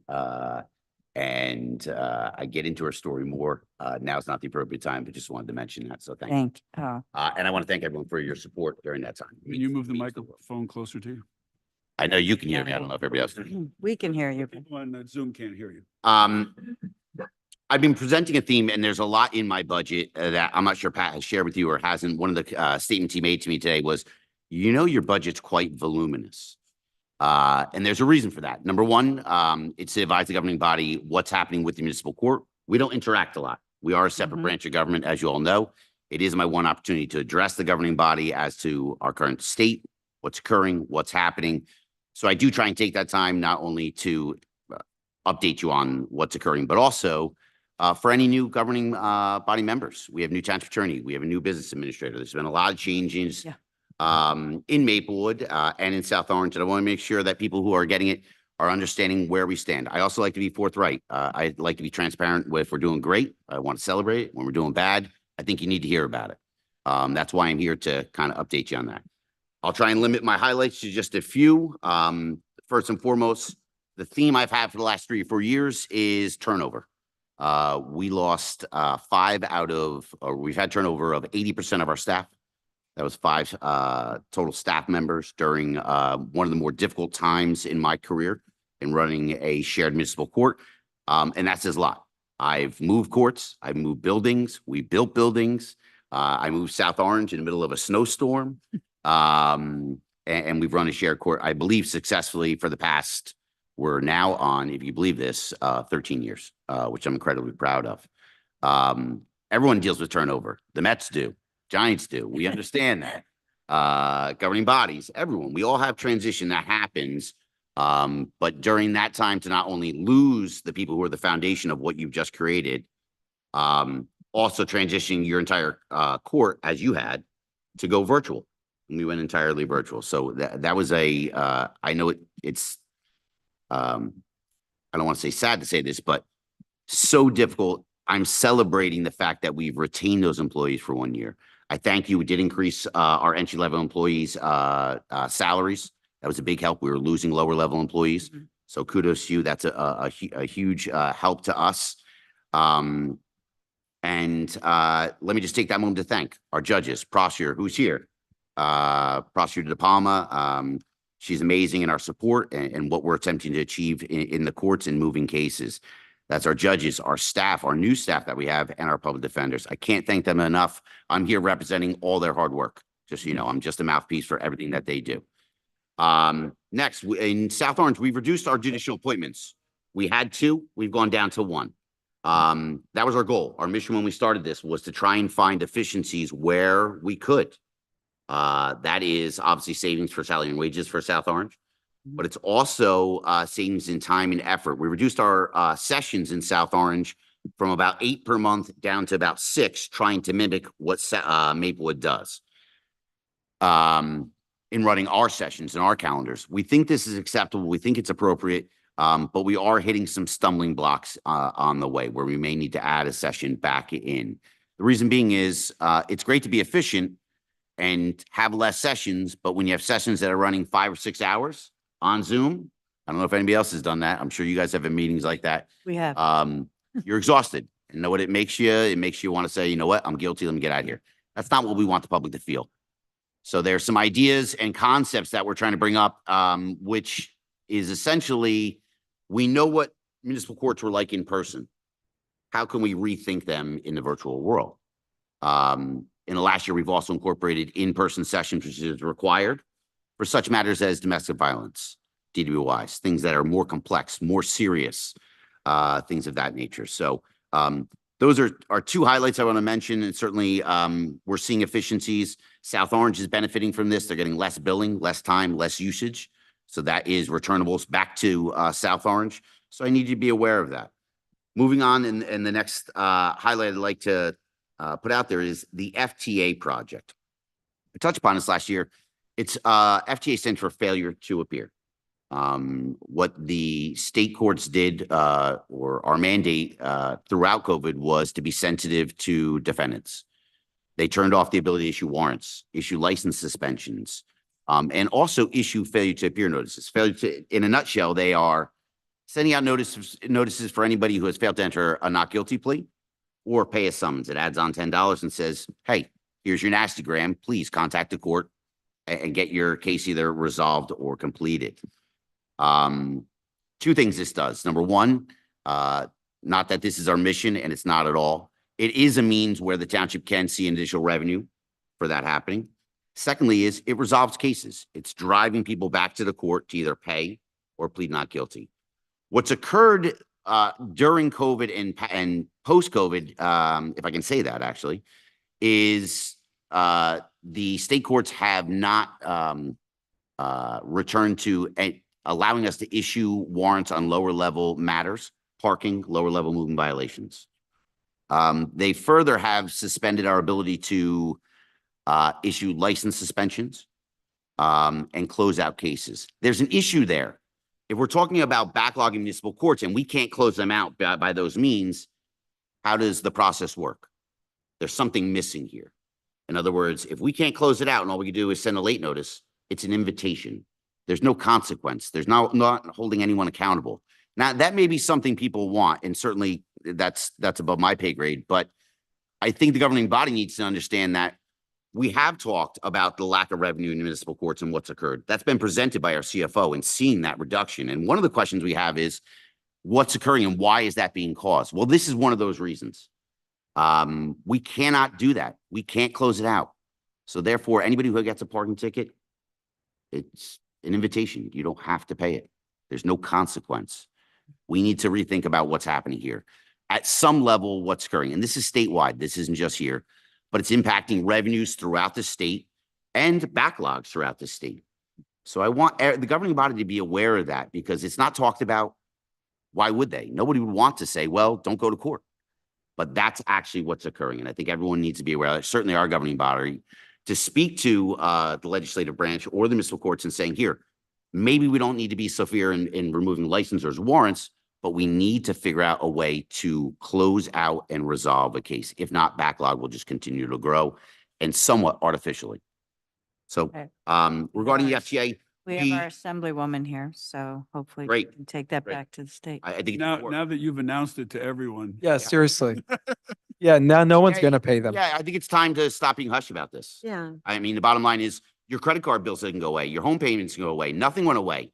The courts, as a sense, in an effort, I think, to be sensitive, said, here, let's stop doing this. No one needs the stress or threat of a warrant or a license suspension during COVID. Makes sense. Right, but no. But the rest of the world didn't stop. And I think we need to rethink that. We're behind the times as far as that went on. And now what's happening, we are now sending out late notices and people are bringing up court rules and saying, well, you waited 3 years. Too bad. So now, in light of being sensitive, we didn't do this and we're restricted to do this. Now, when we can, people are saying now the rule's against you. Hmm. It's difficult. You have problems both ways, trying to be sensitive and then trying to come back and ultimately trying to return the service and the appropriate judicial efficiencies back to the township that you've demanded of me, certainly for the last 22 years. You normally don't have this many people here or watching. So let's just be clear that we do not issue tickets to raise revenue. Correct. I made that clear in my Yeah. statement. So we do not, because some municipalities, they do that. Sure. We do not do that. We issue tickets or violations because somebody broke the law or allegedly broke the law. So you're looking for those folks who broke the law to pay up whatever they're supposed to be. I'm not. I'm looking to get a resolution. And ultimately, what we're looking to do is with the threat and or the accountability, let's say. I don't think it should be a threat. I think it should be held accountable. And ultimately, to drive people back to court to get their matter resolved equitably. Whether it's dismissal or guilty, I have no interest in that. Right. My interest is to be efficient and resolve disputes. That's our mission in courts. That's one of our jobs, and that's one of our what we stand to do and what you ask us to do. But since all we're doing is moving cases and our backlogs continually increasing. Yeah. What we have begun to do is send late notices, and we have had some effect. Part of what I've provided for you is we ran out of money, unfortunately, last year. And what I was attempting to do in the 3 or 4 years prior, because our prior business administrators, certainly yourselves, were saying, we need to be tight. We're having a very difficult time with our budgets. I responded to that not only by reducing my operating expenses, but to acknowledge the lessening of filings during COVID. It made sense. Why ask for money if we're not going to spend it because our filings were down? Our operating expenses are directly related to filings. For instance, more tickets, more interpreters, more tickets, more mailings, more postage, more public defenders. But now when we start to come back up, that's where I need the help. That's where I need the funding. And ultimately, they did allow us to now issue at least late notices, not suspension warrants, but late notices. We started to do that. We were aggressive. We got through June and we sounded the alarms. We realized we were going to run out of money. So we had to cease issuing those late notices. So I don't mean to skip into my line items, but you'll see a significant increase. Not only taking into account the backlog tip years. Remember, we issued 8,500 late notices between January and June of 2023 and stopped. We still have about 5,500 in the queue in order to just issue the late notice. Again, that won't close out cases, but a lot of individuals, a lot of defendants will pay or plead not guilty, get them back in the court, which is what we want. We want people to come back to the court to resolve their case. That's our goal, not to raise revenue, but that does go hand in hand. If somebody just goes ahead and pays, clears it out, gets done, there's a revenue, and we've cleared a case, that's a win-win on both sides. So I see it as that. So I want you to be aware of what's occurring. I think it's important for me to let you know what the status is. I think our judges are frustrated with that, and I think they're looking and asking, and I don't think the judiciary has provided a solution yet, which is something that's needed. This has been public. It's been in the newspapers, and it's been involved in other joint and municipal courts down in South Jersey, and how revenue is impacted in supporting that same investment townships are making down in it's Atlantic County, where they created a central municipal court. And they said, well, this is what we attempt to bring in. This is what it costs. But because of the changes in what the judiciary is doing now, they can't afford that. And some are backing out now because they're saying they're not seeing the cost.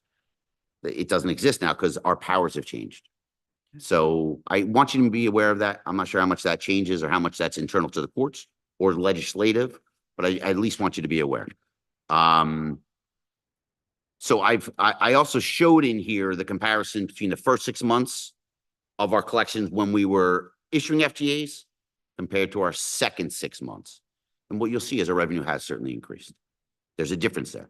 And ultimately, our job is to run those consistently monthly. So at some point, I'll stop asking for backlogged. Once we do the backlogged late notices that we have, it's done. Now we're just working with our annual filings that we have.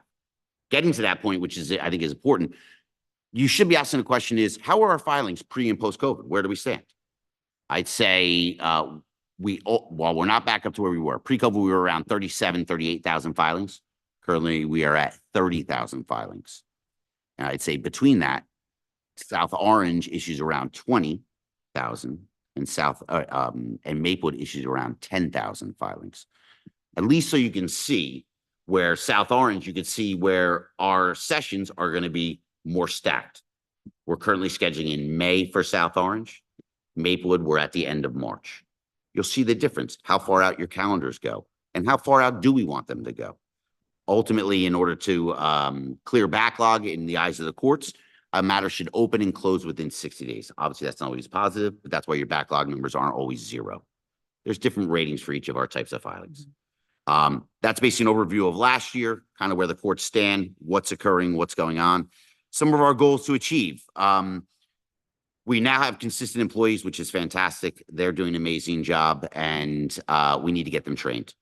One of the problems when you're down bodies in an office is tough to get that other person out to training because you know why? You're down bodies. How do you cover in an office when you're down bodies? It doesn't work. So now that we're back up to speed, these employees deserve and rightfully so should go to training. It's important. It's essential. It makes us a better operation. And so that's certainly what we're looking to do. But it's time. Some classes are 6 days, 3 days, 8 days. It's a lot of times, 8-hour days to bring a staff member out of the office. It's a sacrifice. No cost to the township, except that body is not in our office. That's the commitment we make to our employees to try and get them trained, to help them assist the public and get them up to the standard that we demand and you demand of us. So I think it's essential. This is not my initiative, but it's certainly the presiding judge and the judiciary. They want a 3-year plan from now to say, how are we going to correct our backlog from COVID? Some of it I've just explained to you in our issuance of FTAs and what's occurring and the support we need in order to make sure that happens. But also is how else are we going to dig out of this? And you've heard statewide news about judge shortages, suspension of matrimonial hearings, different cases throughout. This is a problem throughout.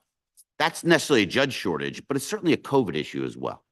I mean, let's not mince words here. I mean, COVID certainly had an impact on our ability to do this.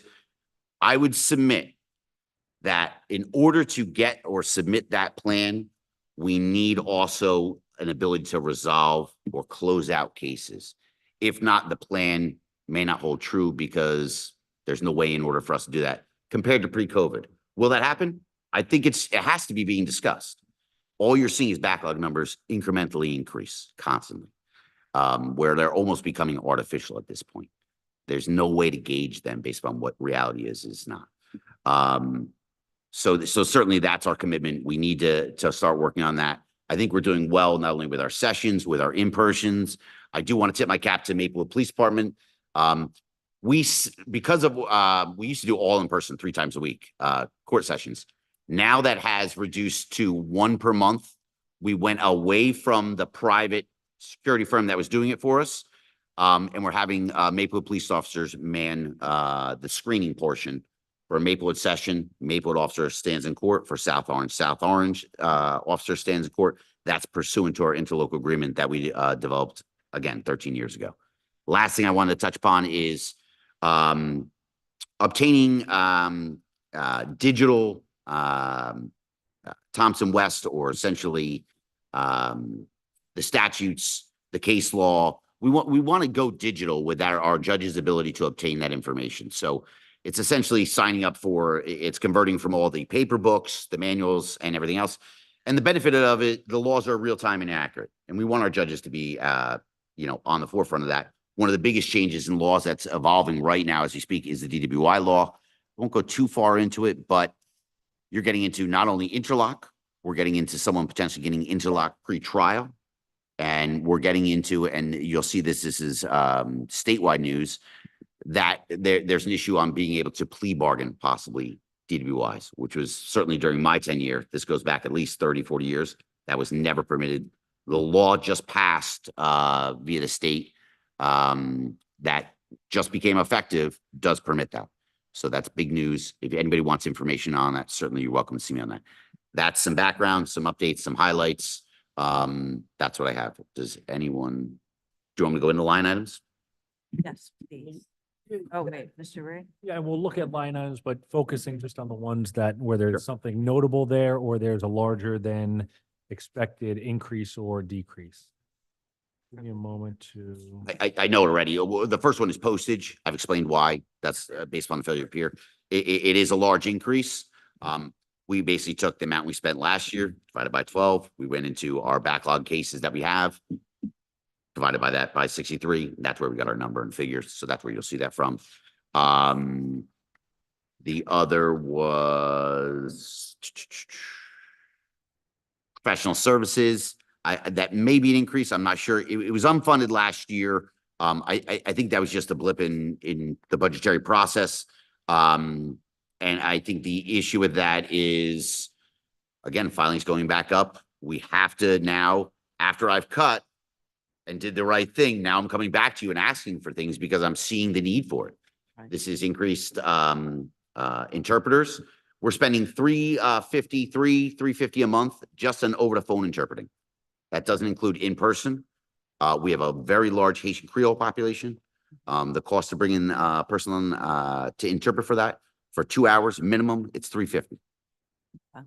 So, and they've made very clear based upon a lawsuit in South Jersey that it cannot be Spanish Day, Haitian Creole Day. It has to be available every step in the process. Okay. Okay, there's a cost for that, and so we need to make that available when we do that. I think those are the big issues. And I don't think there's any much that's changing as far as I can see, unless you guys have any questions regarding my line items, but that's what I have. I've submitted a merit increase. I think you're aware of that. You've seen that. I can go into that, but normally I think that's done and Yeah, it's closed, so. figured. Thank you so much for always thorough. You do an amazing job in our courts. Thank you. I really appreciate it. If you guys have any questions about anything, I'd love to kind of update you, let you know what's going on. I'm happy to do so. I think it's important. I don't mean to come on so strongly regarding what's occurred and what's happening. I'm not trying to give an opinion on it, just letting you know, making you aware of it. And often you don't get that Right, of course. interchange with us. And I want you to understand how it's impacting everyone. Okay. And what's occurring. There's a lot of lower level issues that are occurring locally that I think directly impact drivers. It's something you talk about. Every meeting is parking, enforcement, what's occurring. We're issuing all these potential tickets, violations. That's what we want. And yet we can't hold people accountable to bring them in. Yeah. And I think upfront, if you're going to issue it, if you're not going to do it on the back end, then why are we issuing? Why are we doing it? That's the question I think we need to ask. So. Okay. Any of my colleagues have any questions? Mr. Bank? Nope.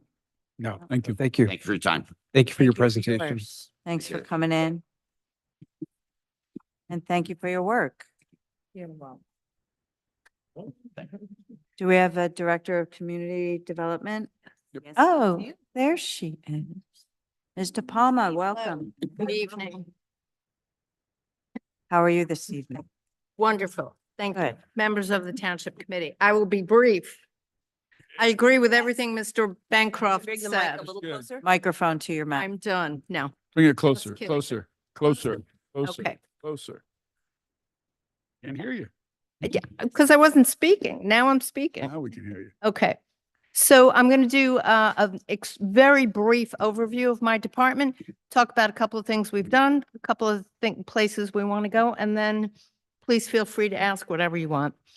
So I'm Annette De Palma. I am the Director of Community Development. Within my department, we have 5 divisions.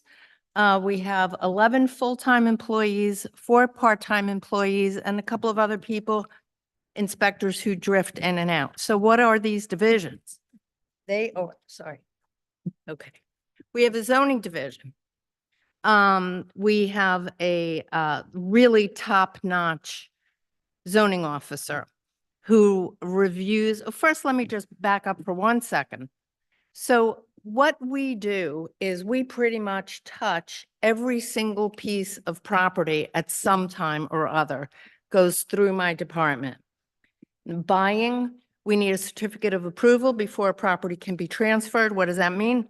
It means an inspector has to go in, make sure that the number of bedrooms, bathrooms, kitchens, et cetera, that are recorded with the tax assessor is accurate. So we get an accurate read on the apartment, on the transfer, and that it's also in good condition. So you can't transfer a piece of property until you get what's called a certificate of approval. So that's on the buying end. Then somebody wants to do a renovation on a property, they have to first get a zoning approval. Our zoning officer does zoning applications reviewing residential and commercial. Very typical residential things could be, I want to put an HVAC. I want to install solar panels on my roof. We've been getting a lot of those. I want to put a fence. What are the fence requirements? So, you know, he's got to do due diligence. We get surveys, we get applications, et cetera. That's on the residential side. If everything's fine, then that application can go right to getting construction permits. So we go to the next division. He also does applications looking at uses of businesses. So someone will come in, I want to open up a business at such and such an address. Is it a permitted use? So he does that zoning review to see whether it's a permitted use. If it's in one of our 2 special improvement districts, then we refer it to the director of the special improvement district. Again, if all is well and it doesn't have to go to a zoning or a planning board, then it goes to our construction division for the issuance of the appropriate permits. If it does need to go to a zoning board, then it goes to another division in my department, the land use administrator. And we have everybody in our department is really pretty terrific, I have to say. And a pleasure to work with. Anyway, if somebody needs to go to the planning board or the zoning board, Adele Lewis is our land use administrator. She takes applications and helps people assemble, collect their data and schedules for one of the boards. Okay. You have fire. You with me so far? Yeah. Okay. More. Then we have, then we have our construction division, which again, it does the permit issuing, and we have property maintenance. What does property maintenance do? Well, just as the court,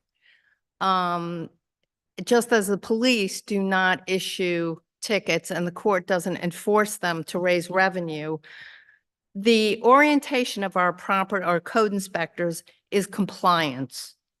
We do sometimes have to issue summonses because we issue notices of violation. We give people time to abate certain conditions. And I would like to point out that although our 4 code inspectors do have, you know, territories, areas of town, which they've been working in for a long time. And it's really good because they've cultivated relationships with business owners, with property owners. And so they're really kind of part of the fabric of a particular neighborhood. We give people time to get something done. If it doesn't get done, they'll issue a summons. Even after a summons is issued and it gets into our court, there is a cure period. You know, we're not after the money. We're after compliance. We, you know, we have incorporated, the Township Committee has incorporated by reference the New Jersey edition of the International Property Maintenance Code and the Uniform Construction Code, I should have said before. So, you know, we want properties to be well maintained. Another point I would like to make is about 75% of the the issues that are investigated come in from neighbors. I'm a little concerned. My next door neighbor in the back has, XYZ going on. Can you come and check it out?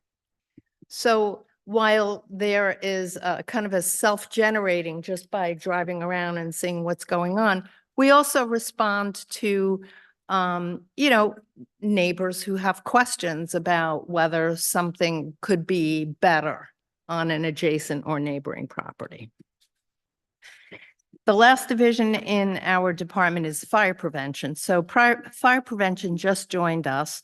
And again, it's in our department. It's also kind of another natural fit because it is enforcement of the New Jersey Fire Code. So our fire official and fire inspector are, well, I mean, one of the primary things they do is investigate the causes of fires. And additionally are fire prevention experts. So, deal with alarm systems and, things like that. So that's kind of a broad overview. And that addition is working well, I understand. It is. Good. Yeah. Yeah, it's a very kind of copacetic, good bunch of people. Okay. So, our work in 2023. So sort of a big thing that happened in 2023 in terms of staffing is so let's see, what's the theme? Our theme is opportunity. Okay. You have a theme? I have a theme. Okay. I'm not going to sing and dance, but I do have a theme. So what's the opportunity? The opportunity is that we have a new construction official. And because of kind of the market and the trend against having a single person act both as the construction official and the zoning officer, and that's been happening for the last bunch of years, we now have a freestanding zoning officer as well. And it makes so much sense to have those be separate individuals. In our case, we were very lucky because an existing, one of our fire subcodes, in fact, who is a former fire chief and still teaches and has all kinds of licenses, and had been actually doing much of our residential zoning, agreed to step into the role. And he will not mind if I call him a code nerd because he has really helped us change our orientation toward looking at zoning. Okay. Yeah, okay. I guess I can stop. Oh, no, I'm going to say actually one other thing. So I also, besides supervising all of this stuff, I work in economic development. I work with mayors, meeting with potential developers. I still do review all the commercial zoning applications because I like to see what's coming in and out of town. And I connect property owners with prospective businesses, brick and mortar businesses, and I help new businesses finding, commercial space. And I spend more time talking on the phone than I care to, but I do have a rule about returning all my phone calls within 24 hours. So do that. I'm also the primary or sometimes exclusive author of grant applications, mostly with the DOT. But so last year I wrote grant applications that resulted in $1.3 million to the township. So that's pretty good. That's good. Yeah. We appreciate I it. like doing that. Good thing Sarah Lester isn't following you like last week. She trumps everyone. Yes. $8 million. Oh, yeah, well, Wow. 8 million, I mean, That's not a normal availability. Correct. But no. But we did talk about grant queens last time, and I think maybe Mr. Palmer can get the grant. Oh, queen most title certainly. as well. Most certainly. So, we have a Sustainable Essex Alliance. So that is a 7-member energy aggregation. We are the lead, Maplewood is the lead agent for that. Right. And we're very proud of that. We've had 2 contracts already. We have been the lead agent from day one, and essentially being the lead agent means that we kind of make all the, well, we certainly do all the heavy lifting. We do most of the decision making and then obviously get consensus. We have managed to so far have 2 contracts that have enabled participating residents to save some money on their electrical utility costs. And we have also, in our contract has been, we've gotten, greener energy at about a little over twice the rate that the Clean Energy Act requires. So that's pretty good. We have not had a contract for a little over a year because the prices haven't been that good, and we are going for cheaper and cleaner. But I think before the Township Committee, very soon, we'll be going out to bid. We just refiled all of our state documents and all that. So stay tuned, because in 5 or 6 weeks, you're going to have to make a decision. And yeah. And other stuff, but it's all in there. Okay. Does anybody have, so opportunity, yeah, very excited. One thing that is really actually very exciting is our bulk requirements, all the stuff that's in our zoning code is, it's a code. And, you guys pass laws here and there a lot. They go all over the place. And it's not always easy for someone to find what they need. Right. So if somebody, for example, says, oh, what is the setback in, R17? That's like a zone. Side yards. Well, you have to, you have to go to the section, you have to look and all this other stuff. Anyway, we have created charts that lay everything out, and they will be published within 2 weeks. Things like that are Right. important, Very. I think, because then you could click on a link and send it to somebody. And they can access it on our website. So one of our goals is to make sure that everything is accessible on our website, that we get all the documents, restored and updated on our website. And the other thing that I would like to get done, well, I wrote this stuff down. But one thing is that I realized that our record retention is not very onerous. Not very what? Onerous. Okay. We have to keep things for 10 years unless they are, important civic buildings, churches, hospitals. So we're trying to figure out how much we want to actually retain and how much we want to try to digitize. Okay. But we're going to be moving in that direction because we don't have space downstairs, in our cage. And we don't have storage, and a lot of the stuff we don't particularly need. Anyway.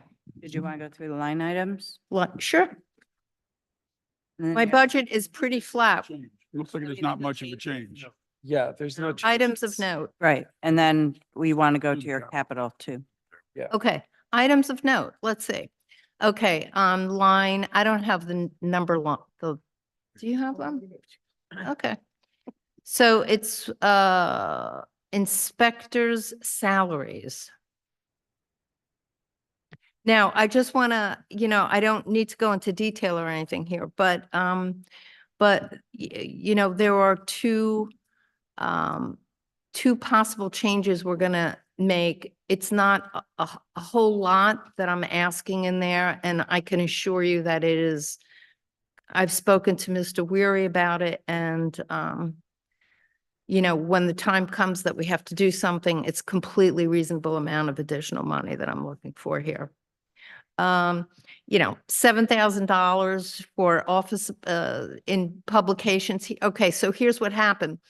We ran out of money for office supplies. We had 2,000 or 2,500. I mean, these are tiny amounts of money. By the end of the year, we can't get, permit folders or, something like that. And we realized the reason was because we have Department of Consumer Affairs requires our code officials to, at some kind of bizarre like it's 22 or 28 months, and sometimes it's 31 months, has to do these registrations. And we didn't have a budget item for it, so we pulled it out of office supplies and somewhere else. So I'm asking for a line be created for that. For 2000. And yeah. Okay, and then GovPilot licensing costs, that's our database. And the only other things are for the cost of moving our fire prevention staff, fire official and inspector, out of their current location, which is the firehouse, into either my department or the OEM, but we're not really sure where. Okay. And, we're hoping to get to be, so we need money for furniture because all the stuff that's in the firehouse now is built in. So it's not like we're asking for new built in. furniture. We Okay. just need some things. We're going to try to get some stuff from the library. And But the IT, transferring the IT might cost some money. So I asked money for that too. okay, capital, Capital. your Capital. first one. Yes, we are requesting, I don't have those with me, but what is it, $15,000 for Yes. the two whiteboards? Right. Okay, 15. so That's 15. 15,000? Yeah. Okay. So, yeah, we costed these out. The DCA is requiring, our construction officials now to receive, plans electronically. And it's going into, mandatory, I'm putting that in quotes, who really knows, but it's actually a very good idea anyway. Because it's much easier for people who are submitting plans because they're huge, by, I think it's June. So what we're asking for is two whiteboards. We're going to put one in the construction official's office and the other one somewhere else where everyone will have absolute access. The other possibility, we might put both in the construction official's office and be able to, and they cost something like 7,200, 7,400 or something like that each. We've already costed them out.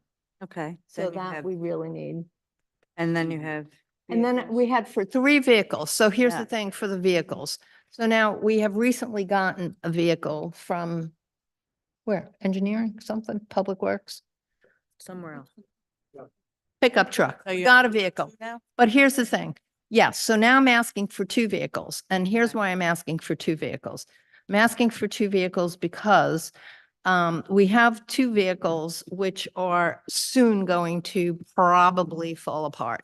Right. Our fire officials driving I don't remember the year, but it's got 153,000 miles on it. And by the way, this is, I've had conversations with the township mechanic because what do I know? But he knows because he services the cars. 156,000 miles on one car, probably not going to be able to get a replacement battery. So it says the 2007 Chevy Malibu is heavily rusted and the 2008 Ford Escape is not going to last. Okay, there you go. All right. So just 2 vehicles though. Just 2 vehicles. And I would And like do we to have a point cost on out, those 2? yeah, Because the cost on the 3 was a lot. well, the cost on the 3 is not 110,000. Right. That's the cost for the Now, 2. what are we doing? What are we asking for? 75, 50? No, that was That's was for the quote 3. for Now we're 3. asking for 2. 3. Right. Well, it says 3. That's 2. I don't think so. Yeah. Yeah, it's 2. Right, in the form request, it says Okay, 2 with that. you Credit for that. can mistake, have that Mr. one. Wary? Yeah, that's for 2 vehicles. Okay. But here's. It says 3 vehicles. Yeah, that's a It's a 55,000. mistake. Okay. It's a mistake. Okay, so Is Mr. the Weary, 110 Mr. Weary, mistake? we have a, Department's asking for 2 vehicles. We will confirm the Yeah. price on 2. we have a Yeah. number of vehicles that are being requested. You're going to come to us with a proposal, right? Yes. Yeah, and we're gonna talk about it again, but I would Yeah. like to point out, I'm not asking for this, just because like everybody should have a car. I obviously don't have one. I don't need one. A Right. construction official Does. usually has one, Yes. but does not want one. He would prefer to use his own vehicle. And I do have our zoning officer and a code inspector sharing a car. Okay. So I am being, judicious in my Yes. request. Of course you are. Anybody have any questions for Mr. Palma? How many vehicles is it? No, I'm just. I guess back to the grant queen question. So if the state is requiring things to go electronically, are there going to be any grants to help with the cost? It's an unfunded mandate. No, it's possible. It's possible. Possible. So I'm assuming She'll go grant for queen it. will if it's- Yeah, yeah. Yeah. Thank you. Anyone else? Okay, Mr. Palma, thank you so much. You're welcome. Thank you. All right. Thank you. Good night. Mayor, I move we extend the meeting beyond 9:30. Oh, did we still have that going? I didn't even, it's the first time I had to do I'll that. second it. Yeah. Yeah. Is anyone inclined to take a minute Yes, break? I was going. Few minute break? We do the vote first. Let's do the vote. Okay, yes. Right, Yes. Staffis, Yes. DeLuca, Yes. Sengel. Yes. Mayor Adams. Yes, and I would just say, as quick as possible, please, couple Yes. minutes. Few minutes, As soon as everybody's back, we'll start. Get it started. few minutes. We'll be back.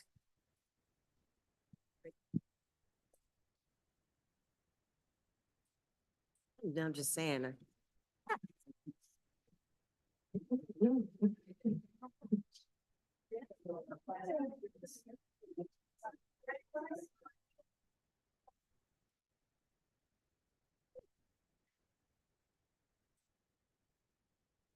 Hey, I just ate a sleeve of Girl Scout cookies. Huh?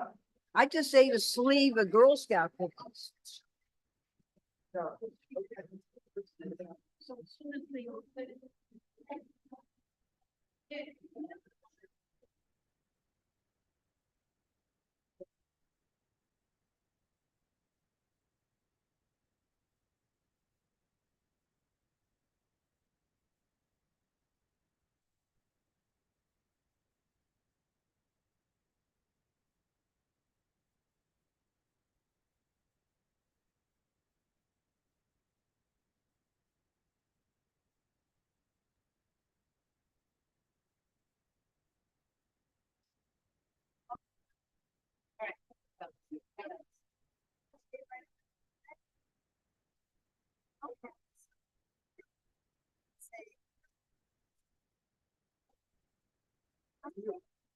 Don't do it. Well, I mean.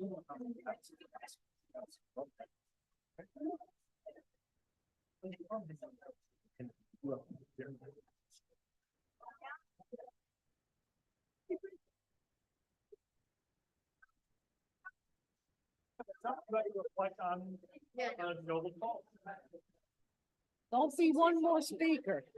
Hey, let me go home. Let me go home. Where's Jen?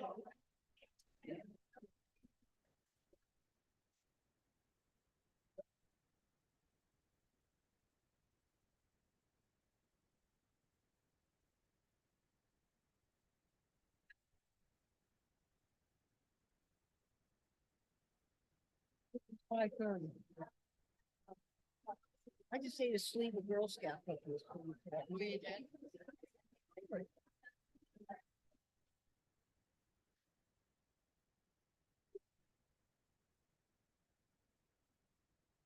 Go over the speaker.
I'm getting impatient, sorry.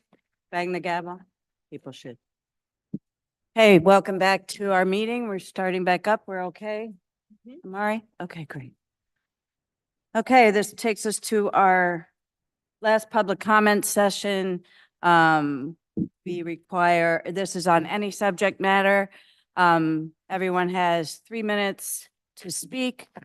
Introduce yourself. If there's people waiting, we would ask that, you line up against the wall. Since there's plenty of people here, I'm assuming there's people who want to speak. So we're going to be kind of strict on the time so everyone gets a chance to speak, and Mr. Wary will be keeping track. Okay? All right. So come on up. Please state your name and address, and then you have 3 minutes. Yeah, it's on. Is this working? Okay. Yep. Andrew Pattison, South Orange. I introduced myself as Andrew Pattison, but I was bar mitzvahed under the name Aharon Benjamin Kalman, a name that in my family was not put on birth certificates, as I was born one generation removed from aunts and uncles who were killed as children in the concentration camps. Camps that my grandparents survived to start a new family while forever carrying the trauma of the children they lost.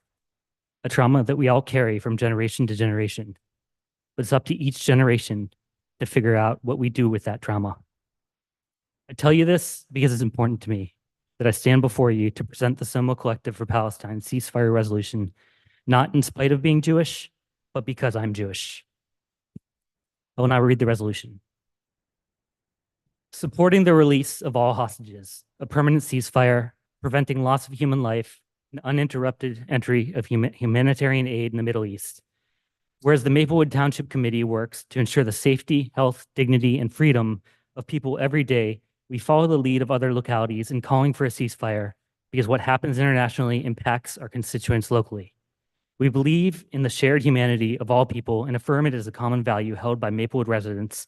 And whereas Maplewood and South Orange are dedicated to fostering community that embraces diversity, values all life, and upholds the principles of equality and human rights, and whereas all human life is precious, and whereas hundreds of thousands of lives are in imminent risk of if a ceasefire is not achieved and humanitarian aid is not delivered to Gaza without delay, and the risk of regional and global escalation is increasing daily, And whereas we recognize the right to self-determination and peaceful, safe futures for both Palestinians and Israelis, and whereas the United States holds immense diplomatic power to save Israeli and Palestinian lives, now, therefore, be it resolved that the Maplewood Township Committee, 1, calls upon the U.S. administration to immediately call for and facilitate de-escalation and a permanent ceasefire to end the current violence, as well as the immediate release of all hostages. 2, calls upon the U.S. administration to promptly send humanitarian assistance into Gaza and to facilitate the unimpeded entry of such assistance. I will now say a brief statement on my own behalf. I'm sure that over the past few months, you've heard some hateful things and outright lies about those of us who are presenting this resolution. I only ask that you look through the noise to see what this resolution actually is. This is not asking you to take up sides amongst your constituents. This is not asking you to come up with a solution to decades of war. This is not asking you to debate the meaning of phrases that are used by protesters.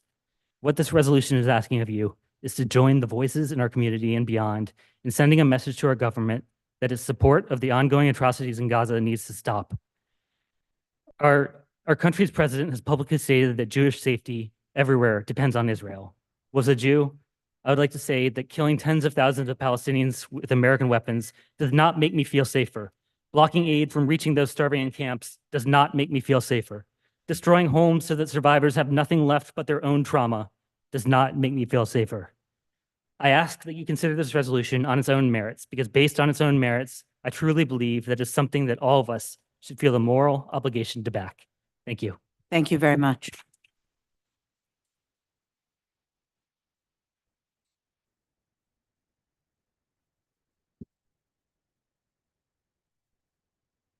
Good evening. State your name, address, and then you have 3 minutes. Thank you. Good evening. Sabine Abelsood, Maplewood resident. I want peace. I value all lives equally. I don't dehumanize anyone's life. I count them all the same. The Hamas, Netanyahu, Likud reign is over. Their coexistence has led to complete corruption and destruction. They all need to be removed from power. They are just as terrible and dangerous as each other and all need to be replaced permanently and immediately. Would one suggest that in order to remove Netanyahu and his Likud thugs, would you destroy all of Israel and starve all of its people to death? Of course not. That's psychopathic. As one of the first leading organizers and advocates for ceasefire, we've all spent many months, countless hours, countless meetings, countless ceasefire vigils and rallies trying to humanize Palestinians. We had meetings with the leaders of Soma Township. We had interfaith group meetings, teach-ins, private events, public events. At times, I admit, we were wrong in our approach. We used words and phrases in well-intended ways that were misrepresented. We thought there could have been an educational opportunity to teach and learn directly from Arab neighbors in this beautiful community who speak the language and know the culture and know the real intent, the real history, not the Islamophobic propaganda that we've all been choking on since 9/11. But we learned that when one has hate and bias so deeply embedded in their being, there is no way they can humanize Arab people, Arab culture, or Arab language, even if they live in this progressive Soma. Instead, they resort to harassment, doxing, threats of gun violence, and death threats. I've stated repeatedly and will continue to repeat that this is not an Arab, Muslim versus Jew issue.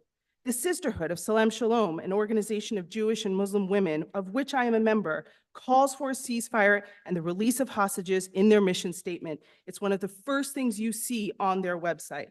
It is not controversial to value all lives equally. Soma Action hosted an event that I attended with Standing Together, where the message was resoundingly, ceasefire, release hostages, save civilians, get rid of Netanyahu, get rid of Hamas, let's coexist without apartheid. Deb Engel hosted an event that I attended with the Parent Circle, where the message was resoundingly, let's have dialogue, let's move forward together, ceasefire, release the hostages, save civilians, let's coexist without apartheid. And they said something there that I won't forget. They said, you can say free Palestine, end the occupation, and end the apartheid, and still have love for Israel. B'nai Keshet and B'nai Jeshurun in New York City hosted a Land for All event that I attended, where the message was resoundingly, let's have dialogue, let's move forward together, ceasefire, release the hostages, save civilians, and let's coexist without apartheid. And in honor of women's health, I'd like to point, Women's Month, I'd like to point out that in each of those discussions, each of those movements, each of those events, please allow me to speak a little bit more. Women were the event organizers and the event leads. Women are taking a lead in finding peaceful solutions, organizing these movements, organizing these protests, organizing these petitions. We allow men to work with us. They do it in the background, but we, women, are at the forefront of leading these efforts. And that is what liberal, progressive people and politics look like when you're talking about Israel-Palestine. It's not but Hamasing the entire issue and every talking point and spewing Fox 5, Netanyahu, Trump-esque language. It is not doxing your neighbors who see innocence in civilians because you fail to see innocence or humanity. It is not verbally attacking your neighbors and making physical and gun threats online because they care about people you so deeply hate. Liberal, progressive people who support movements that we do right here in Soma sound like this. We are informed, open-minded, liberal, understanding, compassionate. We are a town that is made of diversity. In our races, religions, sexual orientations, professions. This is what makes Soma attractive to new families. Some conservative right-wing people are attempting to destroy gay marriage. They don't see gay people. They don't see gay rights. They don't want LGBTQ. They beat an innocent teenager to death in a high school bathroom. Some conservative right-wing people are attempting to destroy women's reproductive rights, prohibit abortions, force women to carry, regardless of the circumstances. They want us to believe that embryos are considered children. Some conservative right-wing people heard Black Lives Matter and thought, oh my God, Black people want to kill me. No, no, no, no, it's all lives matter. They overlooked the fact that in 2020, we were and still are fighting the civil rights movement for Black America. Some conservative right-wing people want to dismantle DEI because it threatens their privilege and equates their white superiority with what they consider to be inferior minorities. We are a community that has a track record for standing on the right side of history, advocating for life, equality, inclusivity. Our justice and minority subcommunities here in Soma have come together on this resolution. We as a community are calling on the Maplewood Township Committee to stand up. You have boldly declared solidarity in permanent paint on our streets. Boldly stand up with the more than 70 other cities in this nation with Kamala and call for the ceasefire with us so that one day when this is all over, when the world is different, and when we look back at this moment, we reflect on history, you don't feel ashamed that you lack the courage to document your humanity and Maplewood's humanity in the history books. Thank you. Thank you.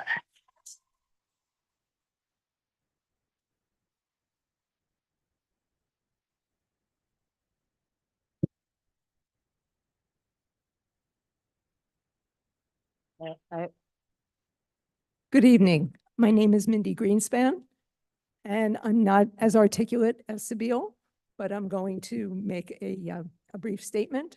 I'm a Jewish Maplewood resident, and I have lived here for 25 years. And like many transplants, I chose this community for its diversity and progressive values. I'm speaking tonight in support of the ceasefire resolution that has been presented to the Town Council. The resolution calls for a permanent ceasefire, release of all hostages, and the facilitation of uninterrupted humanitarian aid to the people of Gaza. These are not radical demands. At this point, this is where the vast majority of Americans are at, after watching a genocide take place in front of our eyes with no red lines being drawn by our leaders or an end in sight.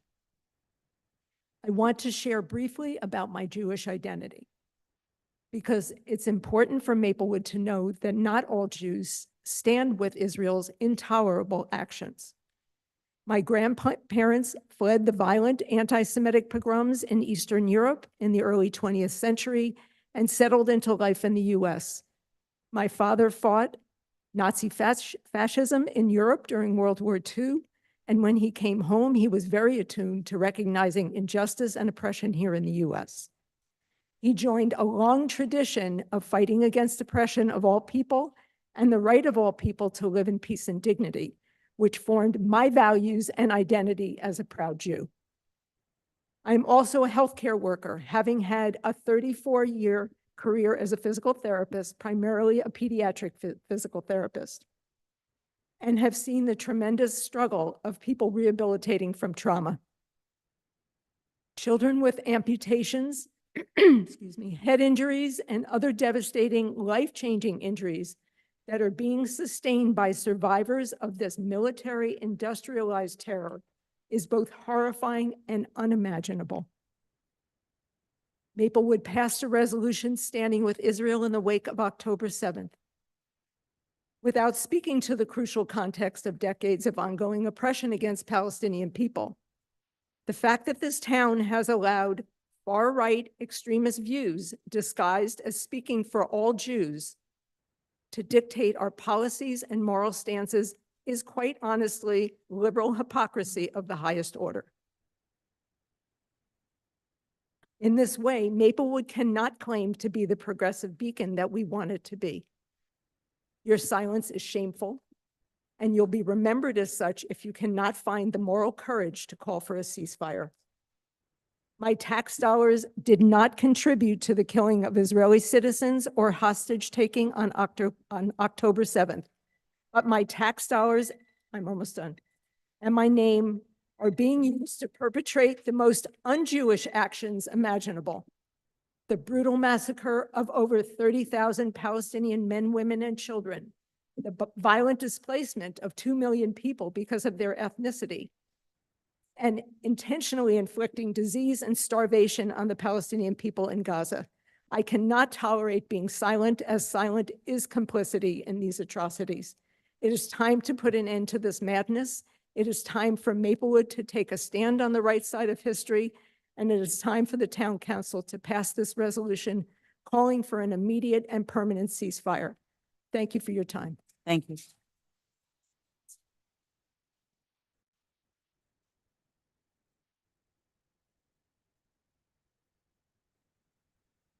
Good evening. My name is Preeti Kanal. I'm a Maplewood resident of 5 years. 71 cities in the US have passed a ceasefire resolution. Today, I extend my hand and invite you to meet this historical moment and join them. I also speak on behalf of my friend Courtney Greenwald, a Maplewood resident who couldn't be here today. Courtney and I wrote this speech together. Like many members of the community, we are advocating for the indiscriminate violence on Gazans to stop, for Palestinians to have access to life-saving aid, and for all hostages to be released. We, however, feel that Israel, as the owner of a military and an official state, bear a large responsibility for halting that violence, allowing for hostage release, and permitting the access of unimpeded humanitarian aid to Palestinian civilians. We can all agree that the lives lost is far too many in only 6 months. Since October, more than 30,000 Palestinian people, neither associated with the military or Hamas, have been killed as a result of this conflict. This needs to stop. We need a permanent ceasefire to protect the lives in the region. What happened last October is a tragedy. So is what has happened in the months following. 30,000 Palestinians, including more than 13,000 children, is not the price to be paid for the October 7th attack. As Americans, we know all too well that quickly planned and poorly thought out ground invasions following violent attacks do not make the world a safer place or eliminate the lives of those, or eliminate the groups that perpetrated them. A ceasefire is needed to identify a better solution and save the lives of those who simply live in Gaza. They should not be held accountable for what happened on October 7th. Israel has a formal military with an extremely well-funded artillery that is being used against Palestinian humans. This is a direct attack on men, women, and children, not associated with Hamas, but who simply are Palestinian and deserve the right to live. As a nation recognized by the UN and NATO, Israel is meant to adhere to certain provisions of war that include taking each and every means possible to reduce the loss of civilian life, abstaining from targeting crucial civilian infrastructure such as hospitals, schools, and drinking water. Nation states are supposed to uphold higher standards of morality and restraint when sitting at the helm of high-powered arsenals. We need to implore Israel to do the same. The first step in ensuring health and safety and health for the families currently experiencing extreme forced famine, lack of medical care, and military bombardment is to enact a ceasefire. As a reminder, the largest number of hostages held by Hamas was released during a ceasefire. In fact, Israel military action has killed a number of hostages. That alone shows us that a permanent ceasefire is the most efficient tactic to preserve human life and reunite families. The progressive values in Maplewood once filled me with hope. They were a beacon that, at least within my community, we rallied for human rights. We saw a path for a more compassionate, humanity-focused future.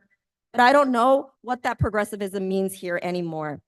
I don't know how to understand it when these values don't extend to Palestinians. It feels dishonest. Thank you. Thank you.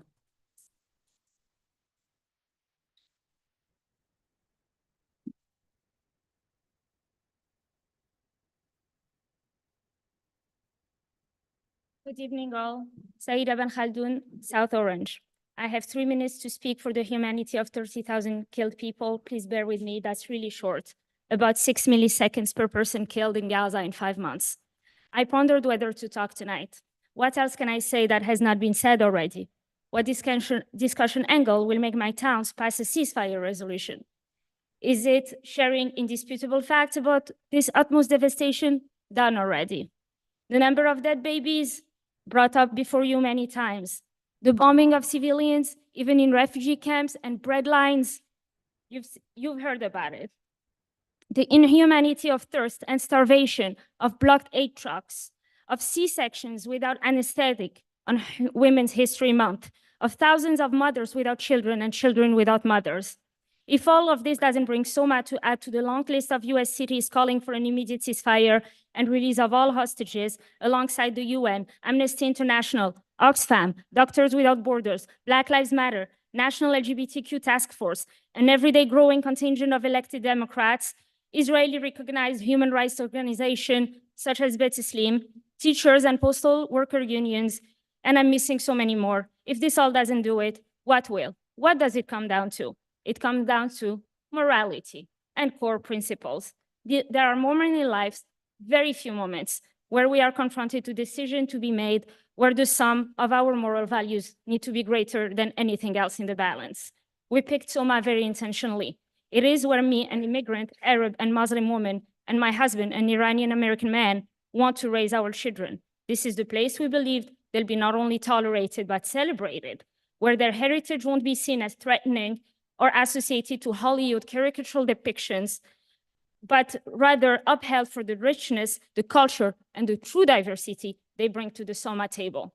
The resolution calls for release of all hostages, ceasefire, and uninterrupted aid.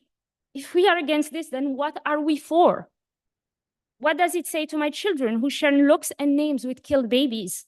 How can my children be loved here if children who look just like them can't be humanized in this moment in time?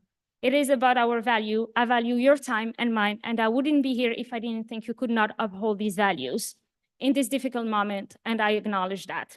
Let me end with this. I have a hard time sleeping since October, and I empathize with every mother that lost a child.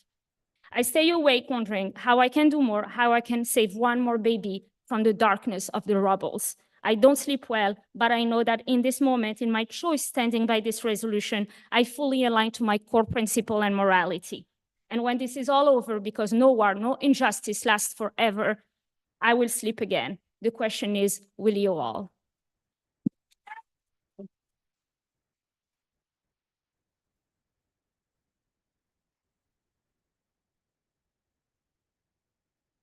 Good evening. Hi, good evening. My name is Kathy Carliner. I live in Maplewood, and I've lived here since 1991.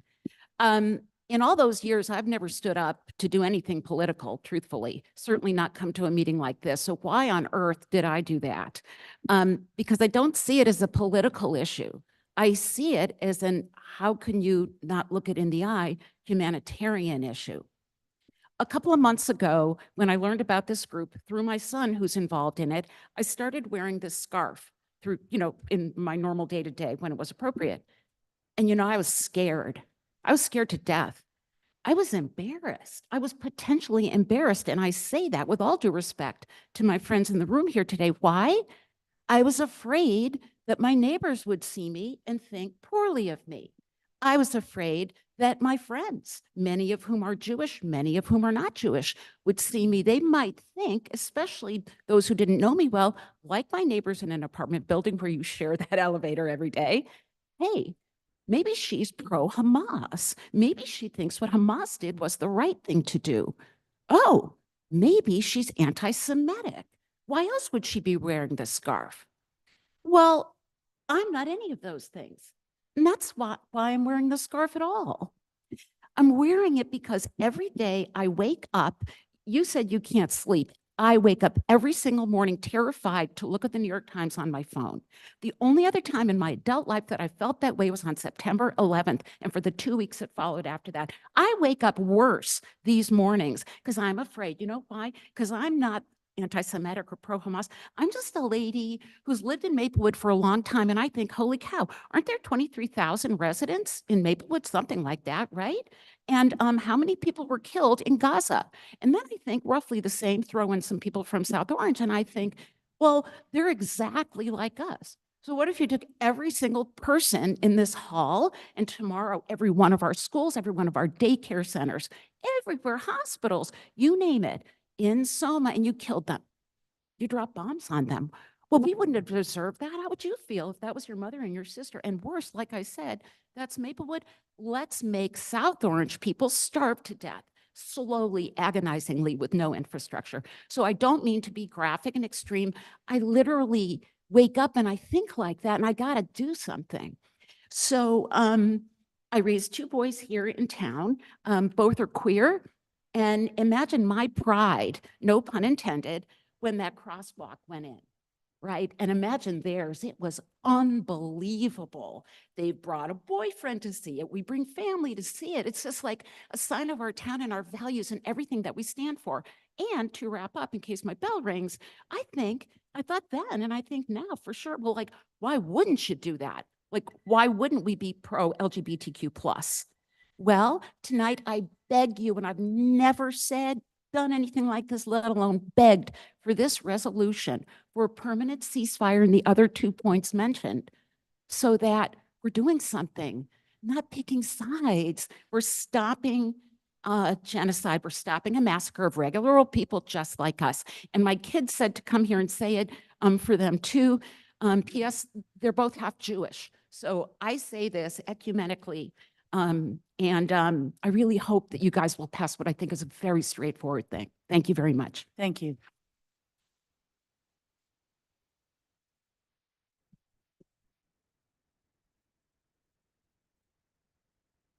Hi, Maplewood Township Committee. My name is Miles Dimner. I'm a Jewish Columbia High School student and a member of the Advocacy Committee, the Jewish Student Union at CHS, who has lived in this town my whole life. I've been impacted by this war tremendously.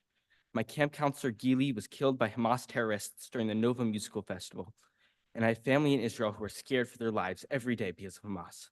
This proposal is as wrong as it is redundant. While I applaud the resolution for demanding a release of the hostages, calling for a permanent ceasefire is the wrong approach, given the fact that Hamas broke the ceasefire on October 7th, and a permanent ceasefire would leave Hamas still in power in the Gaza Strip, which would cause more pain and suffering for Israelis and Palestinians alike. The only moral approach is letting Israel carry out its mission to defeat Hamas and rescue the hostages. This resolution does not even mention Hamas. I don't want a ceasefire. I want a permanent end to this conflict. And the only way that could happen is by defeating Hamas. If Hamas is not defeated, there will never be a two-state solution. While some claim this war is genocide, Israel has provided access to humanitarian aid through both the Rafah and Kerem Shalom crossings, recently opened maritime aid, and has repeatedly allowed airdrops, while keeping the civilian casualty rate well below the normal rate of 9.1 of 9 civilians to 1 military casualties in urban conflict. Israel, it's about, I think, 2.5 to 1, maybe. Yeah, because it's like 30,000 and then around 12,000 Hamasniks. I urge this committee not to vote on this resolution. Thank you to the Maplewood Township Committee for letting me speak. And thank you, Mayor Adams. Thank you.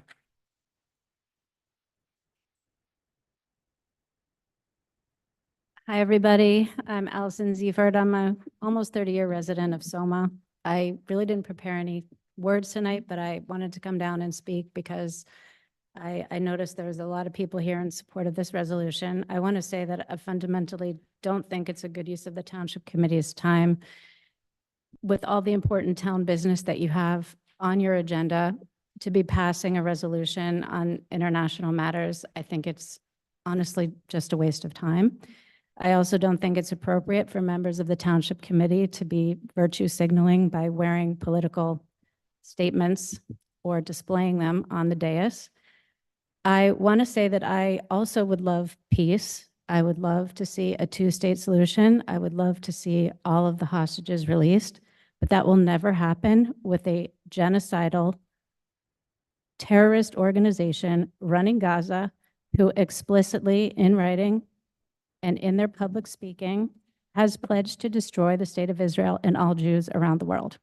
It is naive to preach for a permanent ceasefire from the privileged place of Maplewood, New Jersey, under those conditions. I know two people personally who lost family members at the Nova Festival. I personally met with several October 7th survivors last week and heard their stories. I moved to Maplewood because I wanted to live in a community where I did not have anti-Semitism that I experienced as a child, and I didn't want my children to experience it either. And for many years, I felt like I picked the right community. Now I avoid going to Maplewood Village.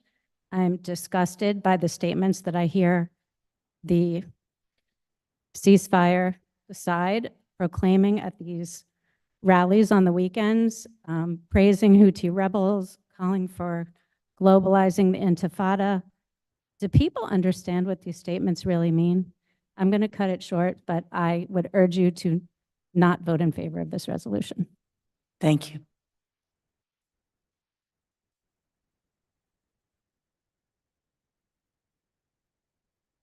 I am Amy Patternite, a 20-year resident of Soma. First, I applaud that high school student for standing up because it's really nerve-wracking to get Yeah. in front of the room. So I was going to say that. kudos to you, young man. A ceasefire resolution has no place being discussed at a township committee meeting. Our local government has exactly zero influence in foreign policy. By considering passing a ceasefire resolution, all that will be accomplished is further dividing this community and the potential for hurt, harm, and alienation of one segment of our community or another. I hope you will affirm the values of this community and affirm the rights of all people to live in safety and security and not weigh in on something that will be divisive, hurtful, and will ultimately not change anything on the international front. And since this is Women's History Month, I would like to acknowledge the statement by Stand With Us, a nonprofit organization that fights anti-Semitism and supports Israel around the world. We refuse to stand idly by as the women who were raped and violated by Hamas terrorists on and since October 7th are silenced by the world. The global community has failed these women, but we will do everything we can to give them back their voices. Thank you, and I hope you will not entertain this ridiculous resolution. Thank you. Hi there. I wish I could say I had something prepared, but I actually saw this on the screen at home and I saw that you were going to talk about ceasefire and I saw your keffiyeh up here and I thought, you know, I'm not sure there's going to be a biased or unbiased reception in here and I wanted to share thoughts on topic. I don't want to interrupt you, but could you, for the record, for the minutes, name and My name is Alana. I am a 20-year resident of Maplewood. I am Jewish. I am not opposed to a ceasefire. I don't think anyone is. I think I am for a ceasefire that acknowledges that Hamas must surrender to do that. And there is the Jewish community here has actually proposed an alternative to the one before you that includes Hamas and the context that there are two parties at play here and two parties, including one which sparked the war, that need to come to the table and deal with a ceasefire resolution. So I'm not here to convince you of that, but I am here to bear witness to the anti-Semitism that has arisen in this town since this happened. You spoke about being scared. The Jews in this town are scared. We are tired of being attacked publicly in the streets. You say people don't chant Yemen, Yemen, make us proud, turn another ship around. It's on video. We can send it to you. There are people in here that say that. I've had them say genocidal things to my face. I've heard them shout, hold a sign asking for a ceasefire and shout intifada. There is only one solution, intifada, revolution.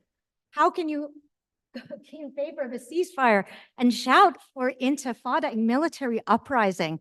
So I'm just here to say to you, whatever you want to do with a ceasefire, obviously read as much as you can, trying to find unbiased information. But please listen to the Jewish community in this town who have been caught up in a lot of anti-Semitic, violent hate speech that has come about because of this. I don't think you can resolve the Middle East peace crisis. I don't think anyone here could do that. All we ask is that you recognize there are two communities here that are hurting and two communities seeking peace. And we ask you listen to them both equally. Thank you. Thank you.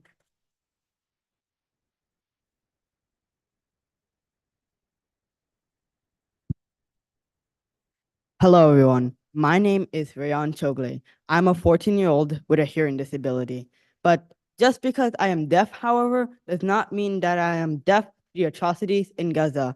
I am here to ask you, how do you, as fully capable, upstanding members of society, not hear the screams and plea of the people of Gaza? How do you not see the death and genocide of the people? How do you not feel deep within your heart empathy for the people of Gaza? Do you ignore them? Do you choose to tune out their noise like another Tuesday? Do you not see them? Do you not hear? Why? Why choose ignorance? Why choose to go down this path of silence? Why choose to purposely make yourself deaf to the sounds of the helpless in Gaza? I ask one more time, do you not see them? Do you not hear them? Ceasefire now and free Palestine. I yield my time. Thank you.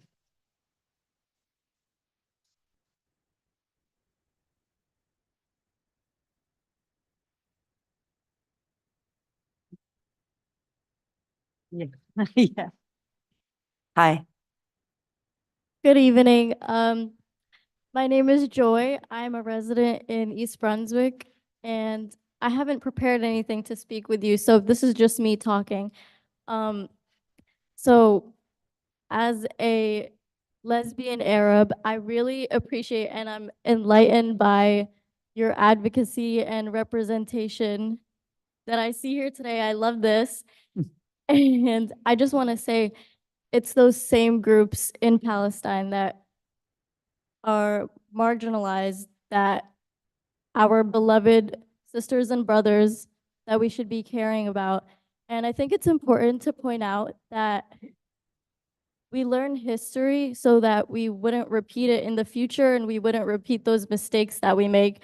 And what I've seen is we use a distraction to justify atrocities that we commit to marginalized people. Like an example that I could use is in America, Black people were lynched because they said that Black men were rapists and framed them using white women tears. And I just want to say that is the same exact thing that we're seeing right now with Israel pointing fingers, all fingers to Hamas and not acknowledging anything else.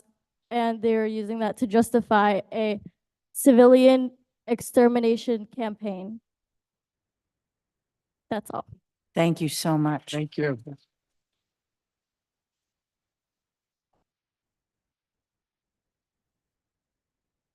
Hi. Mayor Adams of the Township Committee. My name is Ariel Dibner. I've lived in Maplewood for 24.5 years.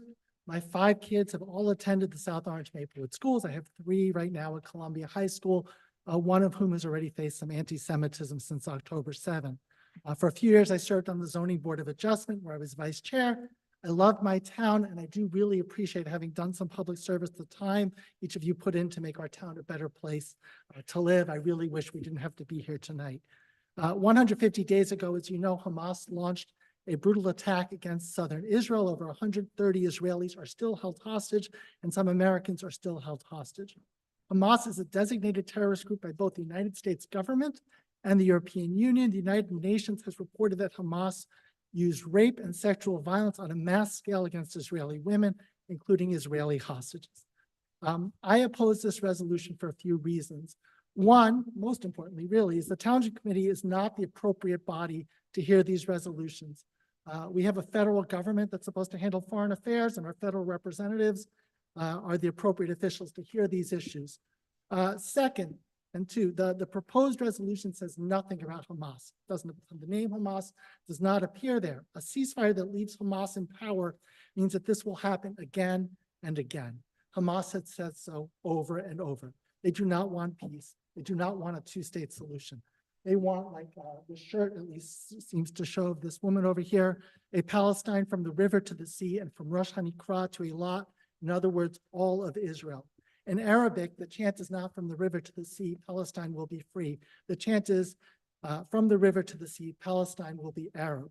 As we celebrate Women's History Month, we should not be passing a resolution that leaves Hamas in power. Hamas believes in using rape as a weapon of war, and it's unconscionable that after such a moving ceremony like we had here today, where we had all these women elected officials who are trailblazers, that we then go and pass a resolution that leaves a regime in power that uses rape as a weapon of war. I urge the Township Committee to focus on continuing to make Maplewood livable for all and to avoid resolutions in foreign relations. Let's focus on affordable housing, community development, tree ordinances, municipal courts, public health, bike safety, road contracts, and cannabis licensing. And let's leave the foreign policy to Congress, the State Department, and President Biden. If you pass a resolution, I urge you to pass a resolution that calls for freeing all hostages and supporting the State of Israel in its effort to dismantle and destroy Hamas. Thank you very much for your time. Thank you.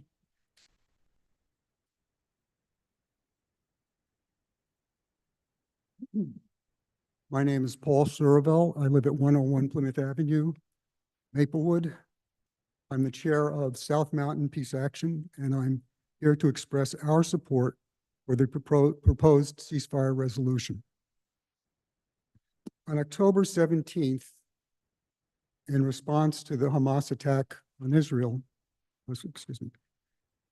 on October 17th, in response to the Hamas attack on October 7th, this body passed a resolution that called for, one, Israel to avoid civilian casualties, and two, for our Congress and President to create a humanitarian corridor in Gaza to assure delivery of water, food, and medicine. Tragically, we know that these goals of your resolution were ignored and trampled on by Israeli bombs and what Human Rights Watch reported in December as starvation being used as a weapon in war. Among the many medical horrors in Gaza today, UNICEF tells us that at least 90% of children under the age of 5 are affected by one or more infectious diseases. In my opinion, the most effective way to reaffirm your two goals of avoiding civilian casualties and assuring a humanitarian corridor would be to adopt the proposed resolution, which also calls for the return of the hostages. Good news. On Sunday, Vice President Harris said, quote, "People in Gaza are starving. The conditions are inhumane, and our common humanity compels us to act," end quote. She called for, quote, "an immediate ceasefire for at least the next 6 weeks. This would allow us to build something more enduring to ensure Israel is more secure and to respect the right of the Palestinian people to dignity, freedom, and self-determination." To me, at least 6 weeks sounds like an open-ended ceasefire, and something more enduring sounds like a transition to a permanent ceasefire. Harris's reference to Palestinian self-determination suggests Palestinian state and a two-state solution. For these reasons, in substance, Vice President Harris's call for an immediate ceasefire is consistent with and supportive of the proposed resolution before you. I hope you will renew your commitment to the goals of avoiding civilian casualties and the guarantee of a human corridor in Gaza by adopting the proposed resolution. Do I have 20 more seconds? Okay. What is happening in Gaza is our responsibility. Our tax dollars are paying for it. In my handout, which I'll give to Ms. Fritzen, I have included a ceasefire statement by 35 Israeli organizations that work for human rights, civil rights, and peace. They include the Israeli partners of the ACLU and Amnesty International, as well as the Bereaved Family Circle, which partnered with this Township committee in January in its webinar on reconciliation. A ceasefire is pro-Israel as well as pro-Palestinian. Thank you. Thank you.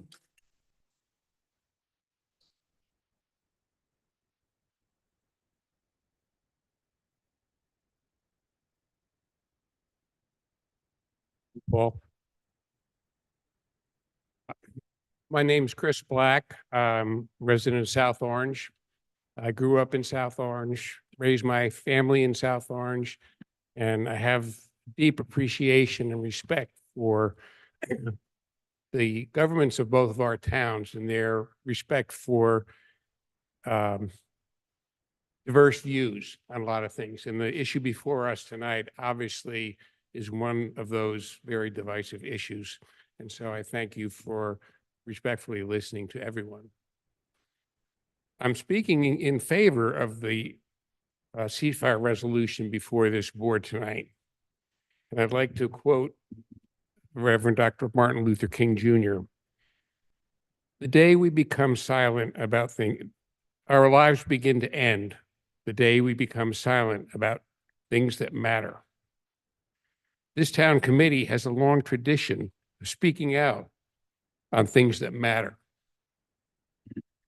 The use of our tax dollars to fund the slaughter of innocents is something that matters. Our national leadership is paralyzed on this issue as thousands are killed. I implore this body to use your voice to speak up for us on this crucial issue.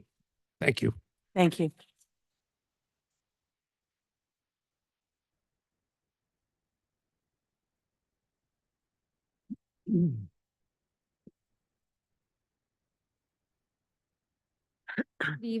Good evening, everyone. My name is Fariha Chogle. I am a resident of Maplewood, New Jersey.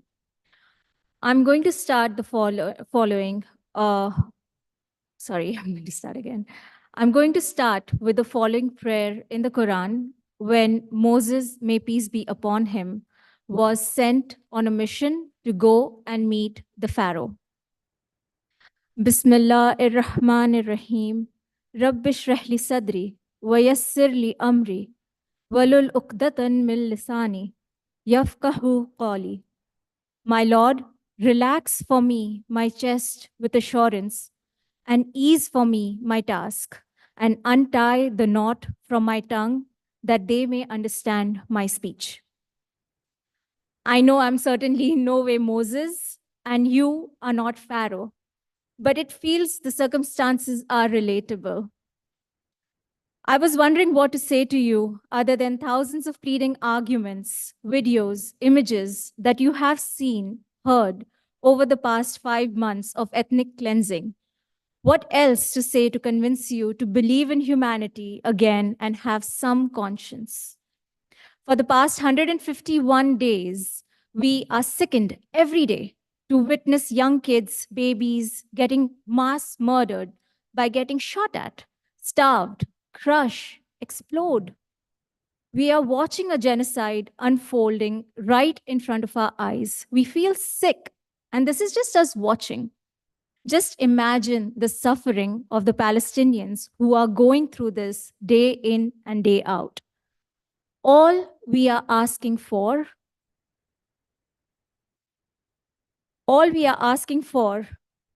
is for all of this to stop, not for a day, 6 weeks, 6 months, but for as long as we live. I don't want me or my future generations to ever witness anything like this ever again.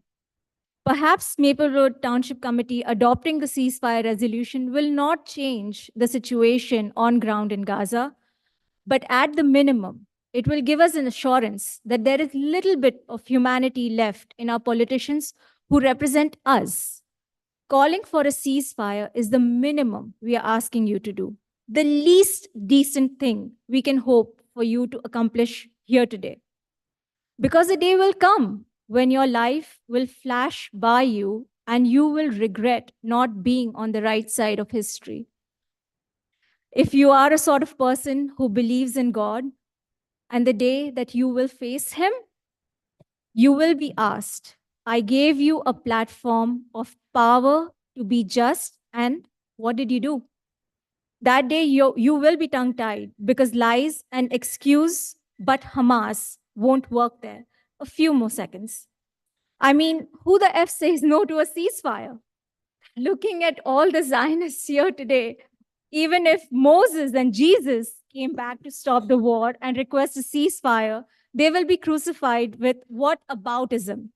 Remember this, I may be exhausted, but I'm not tired. And I will be back here over and over and over again till the rest of this life and hereafter. Finally, I request 10 seconds of silence of my time to remember Aaron Bushnell, who is the only American at this point loved everywhere in the rest of the world. May his soul rest in peace, and may God fulfill his last will for his ashes to be scattered in a free Palestine. Ceasefire now.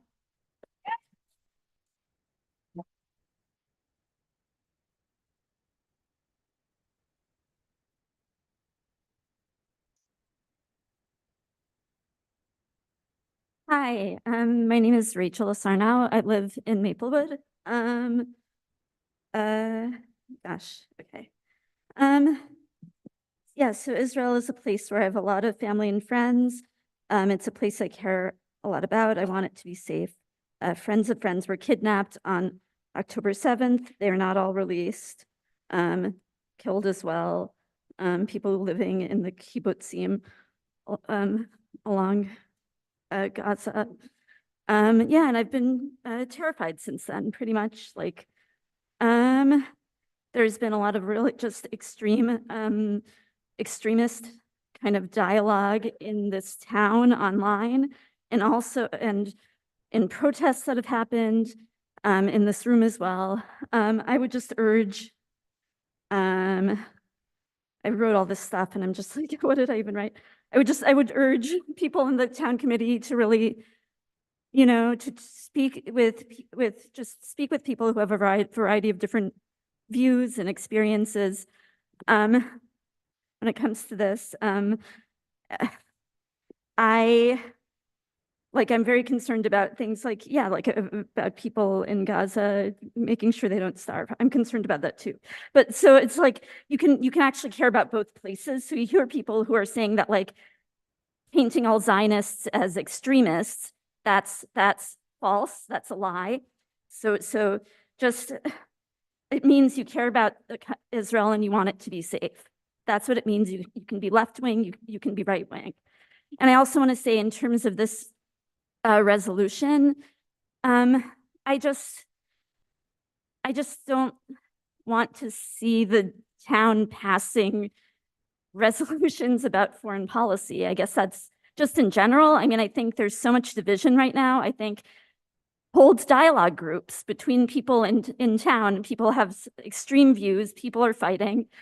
I mean, and hold like dialogue groups where people can speak their mind. There's no censorship, just whoever they are, just so they can speak about, how they feel, and try to bring people together that way. I just don't really, yeah, I mean, I think in general, not just with, I'll stop in a second. I just think in general, not just in terms of this issue, I don't really, yeah, I just don't really like, I just don't really like the idea of the town passing this resolution. Okay. So Thank anyway, thank you. Thank you.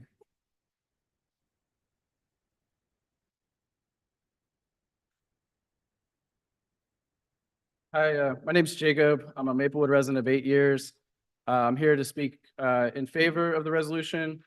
And I also want to talk to you all about the community that has been coming out every week for 13 weeks, calling for a ceasefire in South Orange and in Maplewood and what we've built. I first got involved during the Great March of Return.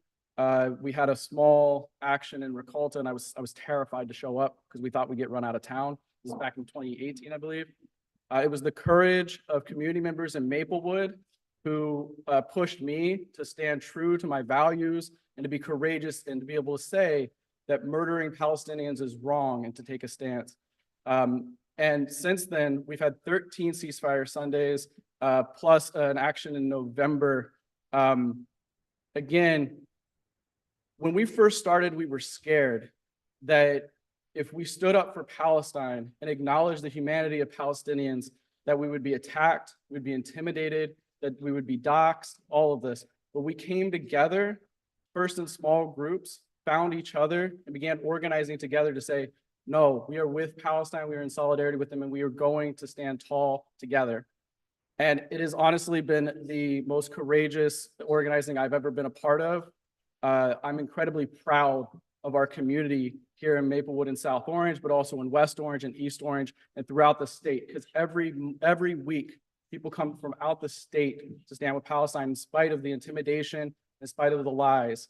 There's also been a number of attacks on teachers and students, which have remained unresolved in this town, that needs to end as well. Oftentimes this overlaps with anti-Black intimidation for teachers that stand up in solidarity with Palestine.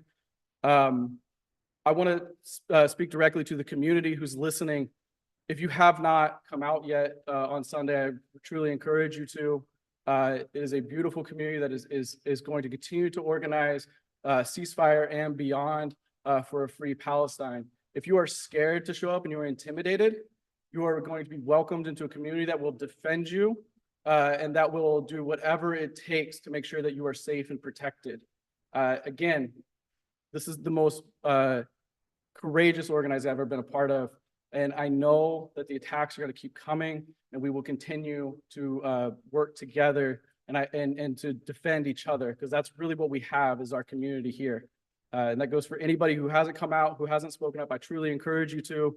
Anyone in South Orange and Maplewood, come out, stand with us. We'll be there with you for a free Palestine. Thank you. Thank you.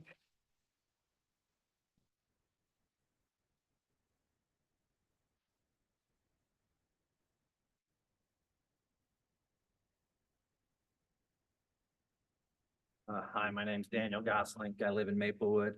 I'm a Selma resident of 11 years, lifelong resident of Essex County. In this moment, I choose to be on the side of truth. The side of truth is objectively and unequivocally with the people in the land of Palestine.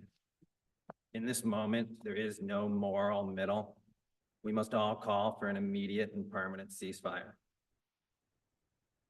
In this month of March, in a few short weeks, many of us, especially all of us Irish folks, will celebrate St. Patrick's Day. And like the Irish of the mid-19th century, those who were said to have died as a result of a blight, a natural occurrence, we now know that in fact it was a genocide. The genocide committed by the colonial occupation. Like the Irish, the people of Gaza are not starving. They are being starved. Food security, which so many of the nice liberals here in Maplewood seem to be concerned with, is being weaponized against some of the most food insecure populations in the world, Gaza, Yemen, and beyond. Food aid and a permanent ceasefire are absolutely necessary and reasonable. I ask you to do what is right, what is moral, and what is just, rather than what serves your own political interests and your hoped-for political futures. Use your voice, use your platform to call for an immediate and permanent ceasefire now. Thank you. Thank you.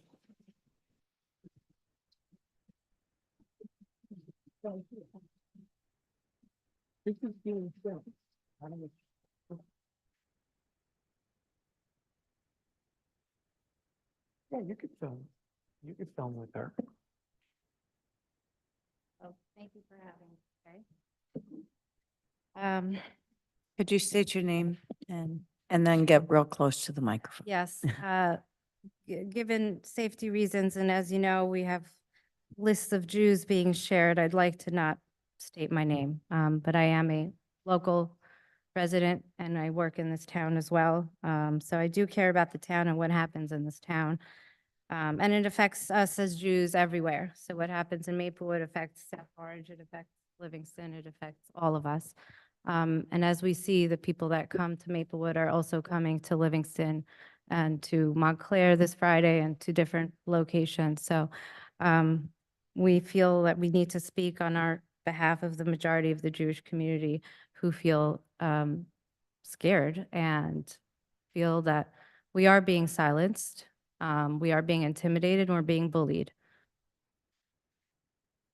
A ceasefire resolution does not bring security, not to Israelis and not to Palestinians, and it does not solve, especially does not solve the rise in anti-Semitism.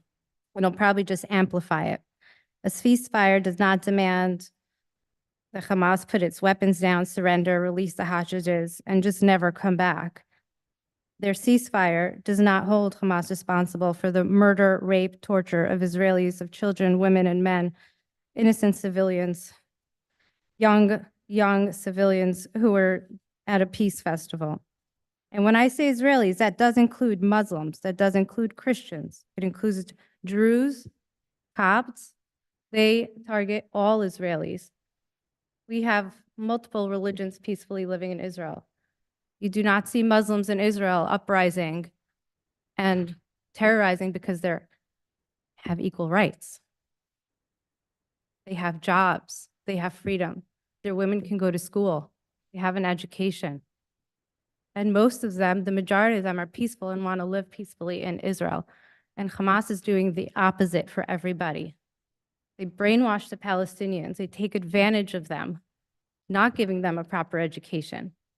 And that is why we have this issue, and nobody wants to call them out. That is the problem.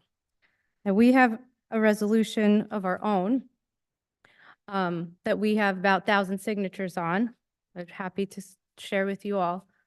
And I will read it on behalf of everyone that signed it. The resolution is to Maplewood Township and South Orange Board of Trustees. The condemnation of terrorist activities and support for peace. Whereas the Maplewood Township Committee and South Orange Board of Trustees is committed to upholding the safety, health, dignity, and freedom of all individuals within our community on a daily basis. Whereas the United States possesses significant diplomatic influence capable of safeguarding the lives of both Israelis and Palestinians.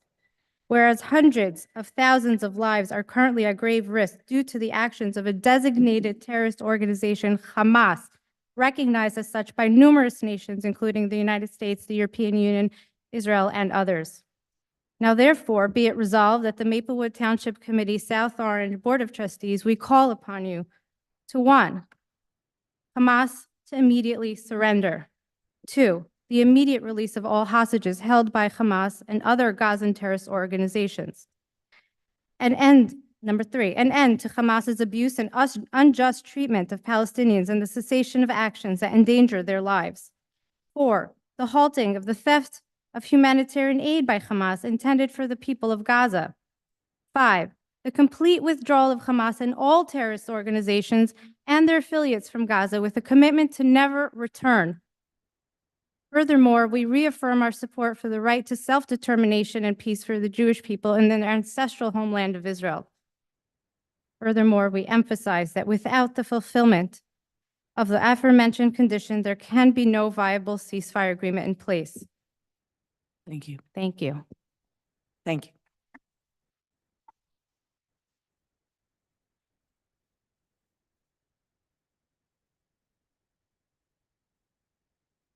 Mayor, can we chat? We have about 81 people online, that's another half, we probably have 10 or so people on Zoom. 50? Yeah. 50, 50.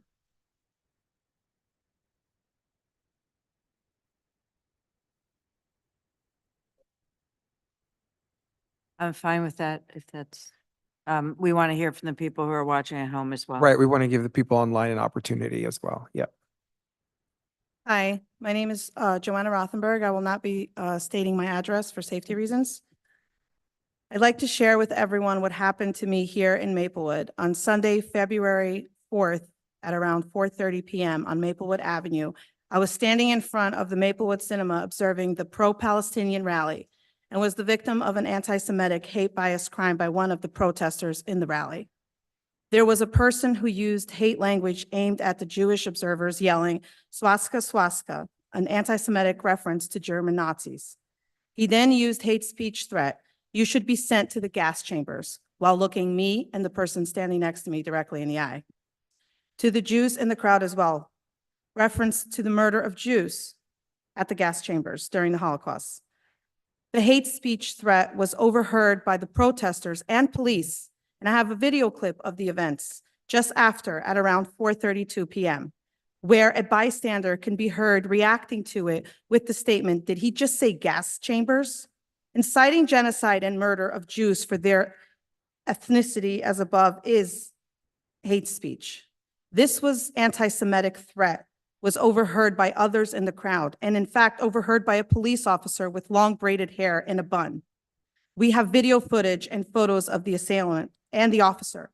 In addition, this same rally crowd, which proposed to be promoting peaceful chanting, they also chanted, "There is only one solution, Intifada resolution." This is a chant calling for the violent uprising and terrorism, which is traumatizing to Jews in the community, as it directly refers to the brutal murder of Jews.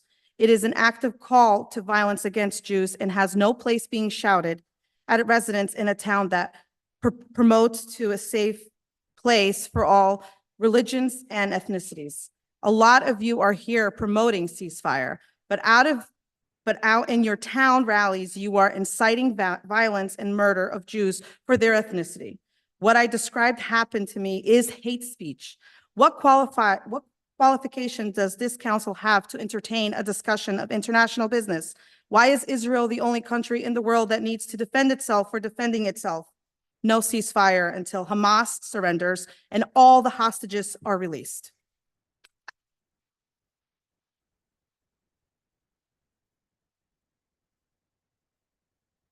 Thank you. Next.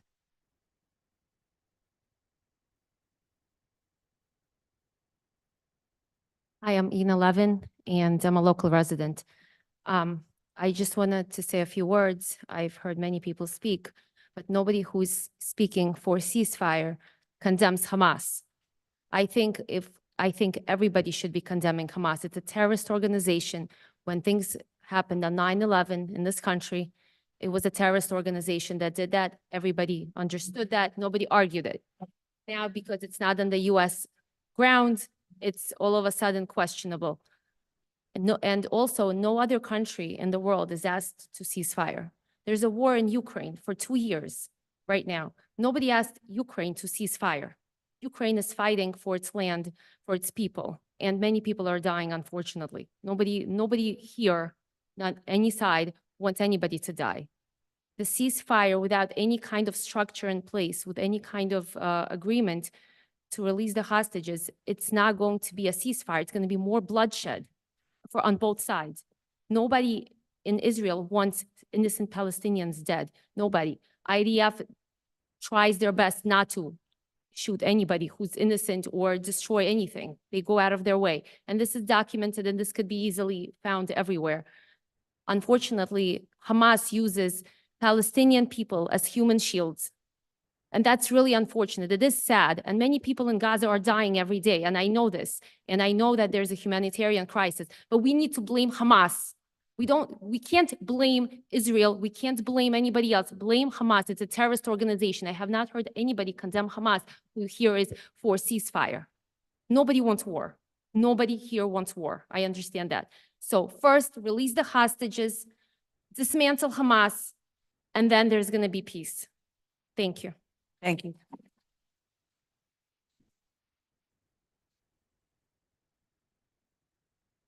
Hi. Hi. Esther, I've been a Maplewood resident for probably about 25 years now. I didn't really prepare any statements, but I do feel it's important to speak out because I am Jewish. And a lot of people here are framing this as a Jewish versus Arab issue, an anti-Semitism issue. This is not a Jewish versus Arab issue. It is a humanitarian issue.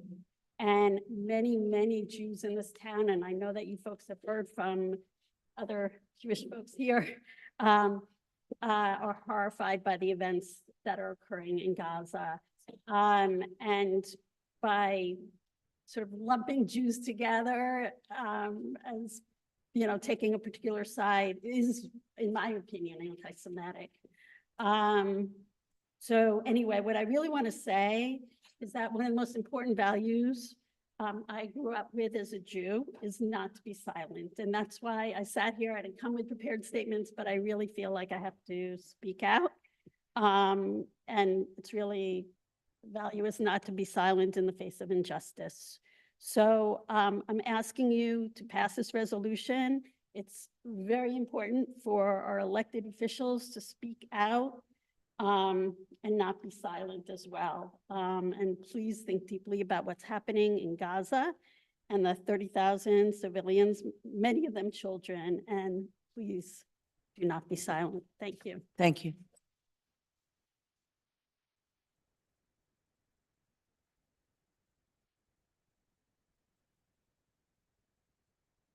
Good evening, and thank you, Mayor Adams, and the rest of you for staying this late and listening to all of these remarks. I came here to support this resolution for a ceasefire. My name's Bob Dreyfus. I live at 45 Maplewood Avenue here in town. I'm a retired journalist. I spent most of my life writing about the Middle East one way or another. I've traveled there. I've interviewed hundreds, probably thousands of people from the region over all of these years. I wanted to start by talking a little bit about our country and what happened 23 years ago after 9/11. We suffered a horrible tragedy. Many people in this town and the surrounding areas had personal losses from people who they knew who died in New York or elsewhere, I'm sure. Unfortunately, we kind of lost our collective minds after that. And we embarked on a series of wars that left probably 1 million people dead in all of these various countries that we went into. We had a massive overreaction, and unfortunately, there was nobody in the world who was strong enough or powerful enough to tell us that what we were doing was wrong, so we went and did it. And we're still paying that cost. Now, what happened in Israel on October 7th was equally horrible and tragic, and I don't think anybody here is here defending Hamas. But what's important about this resolution is that Israel cannot restrain itself. Israel has gone down the same path that the United States went 23 years ago. And it's engaged in a orgy of carnage in Gaza that really boggles the mind. I don't have to tell you that virtually every other country in the world, virtually every international organization, from Doctors Without Borders to the various UN agencies to human rights organizations and so on, are not only horrified by what's happening there, but are calling for a ceasefire, but really don't have the power to do anything about it. The United States has that power. What's important about this resolution is that we have the power in the United States, starting in Maplewood, to talk sense to the Israelis. We can save Israel. We can save Israel from its worst instincts, because what it's doing now is not only isolating Israel and driving any allies or friends it might have into the opposite camp, but it's going down a path where it is simply not capable of restraining itself. I read in the Washington Post today that a poll in Israel showed that 68% of Israelis oppose the delivery of food or water to the Palestinians in Gaza. 68%. That's a vast majority. Yeah. That to me is inexplicable. And that's why I say we have to save Israel from itself, because the Israelis and its extremist government, we all know that it's the most extreme government they've ever had, cannot save itself. So it's time for the United States to do something. And that starts with groups like this calling for a ceasefire in this war. Thank you. Thank you.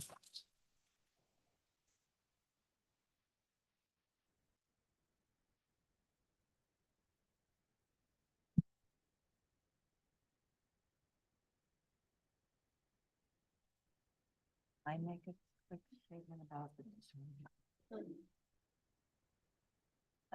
but I don't think there's been any disruption, has there? Oh, okay, thank you.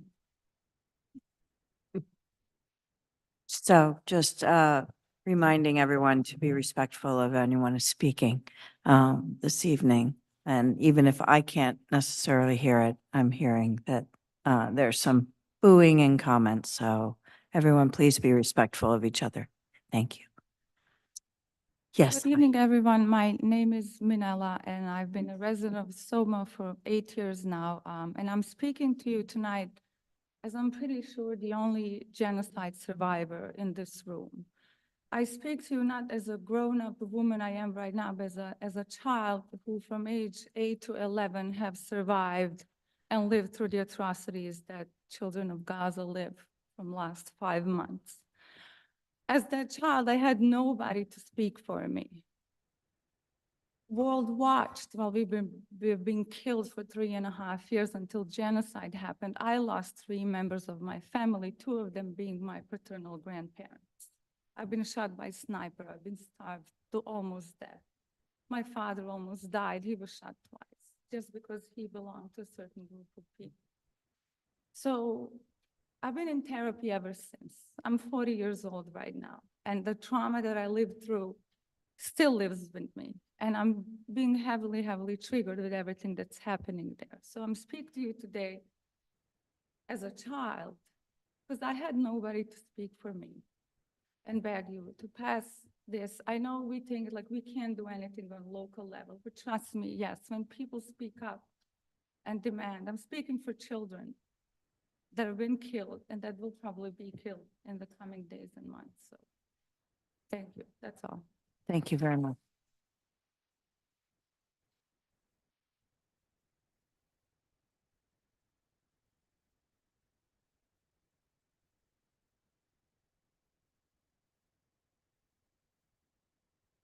Hello, my name is Ezra. I am a resident of Montclair. I am in Soma quite frequently just for activities, hanging out, being part of this community. I have family in Israel. I was first notified about the events of October 7th through my family and checking in and making sure they are safe. I have felt their trauma. I have seen what they are going through, and they are not doing well.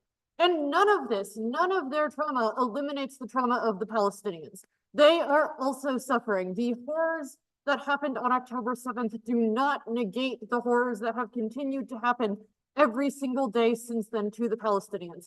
I know that my family is suffering because I am able to call them, because I have connection and communication with them. The amount of people I know who have family in Palestine who they have not been able to get in touch with because there is no cell signal, because there is no service, the differences are shocking.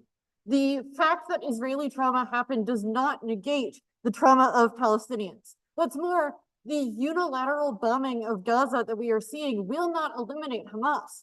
Anti-terrorism experts have analyzed the situation, and all that is happening right now is creating a further ideology to support the refoundation of Hamas in the future. You cannot bomb out an ideology. It does not end well. We have so many years and decades of experience knowing this. When I look at what to do in the future, I am paying attention to the families of hostages who are calling for a ceasefire.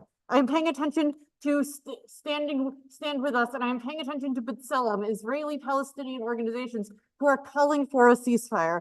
I am looking at the other cities in America who have called for a ceasefire, who are looking for a way forward in peace. I am looking to the Palestinians who are not just crying out for a ceasefire, but who are asking for food, for water, for the ability to sleep safely at night. These are things that are basic human rights that are being denied to them, and it is unconscionable that we are not able to lend our voices to giving other people human rights. I will say, in terms of anti-Semitism in this community, I have always been publicly, proudly, and openly Jewish. And I have experienced nothing but warmth and interfaith connection in my experience with those in Soma calling for a ceasefire. The rise in anti-Semitism is real and it is very prevalent, and it goes hand in hand with the rise in Islamophobia, which is also worth mentioning. Both of those hatreds work together in tandem, and we are only going to experience safety collectively if we work together for a future peace. The same is true in Palestine and in Israel. The way forward must be in peace, and peace internationally creates peace in our community. Thank you. Thank you.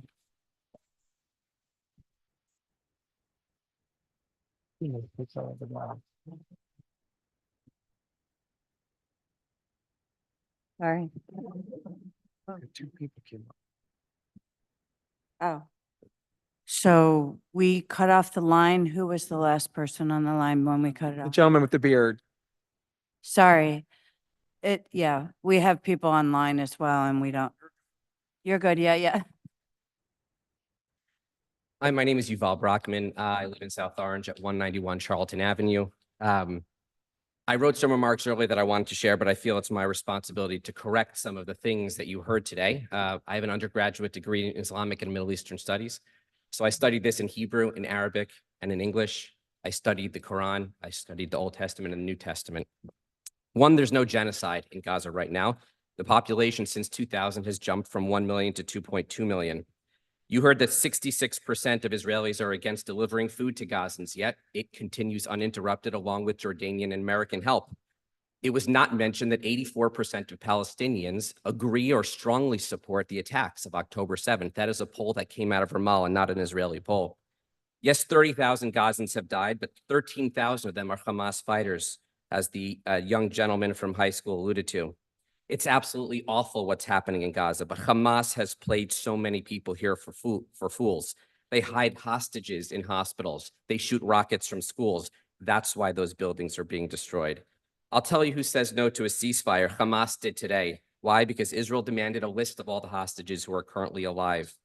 I heard one gentleman quote our Vice President Harris. What he left out was the end of her quote, which says, there is a deal on the table. Hamas just has to accept it. I've heard people say all these things that we who are opposed to this resolution are right-wing. I'm a Democrat. I've always been a Democrat, and I'm amazed at what I heard tonight, invoking Martin Luther King, who was a staunch Zionist, invoking people's sexual identities to align with the Gazan people.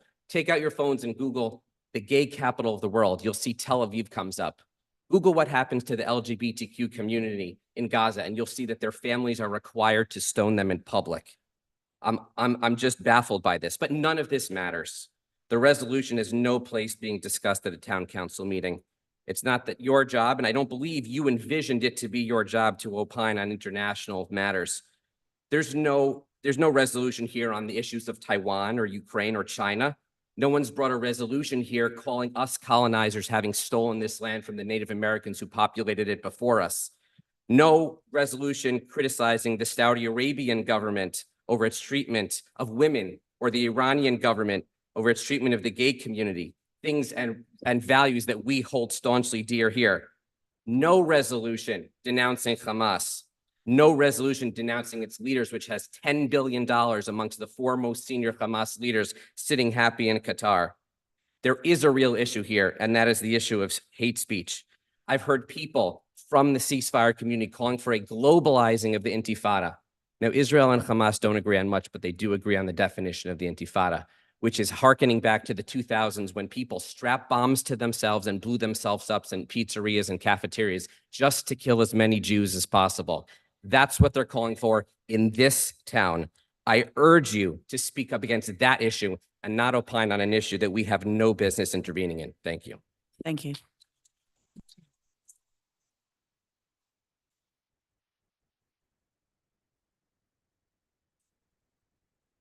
Hello, my name is Alex Gold. I am from West Orange. I want to start by saying that every life is important and every death is tragic.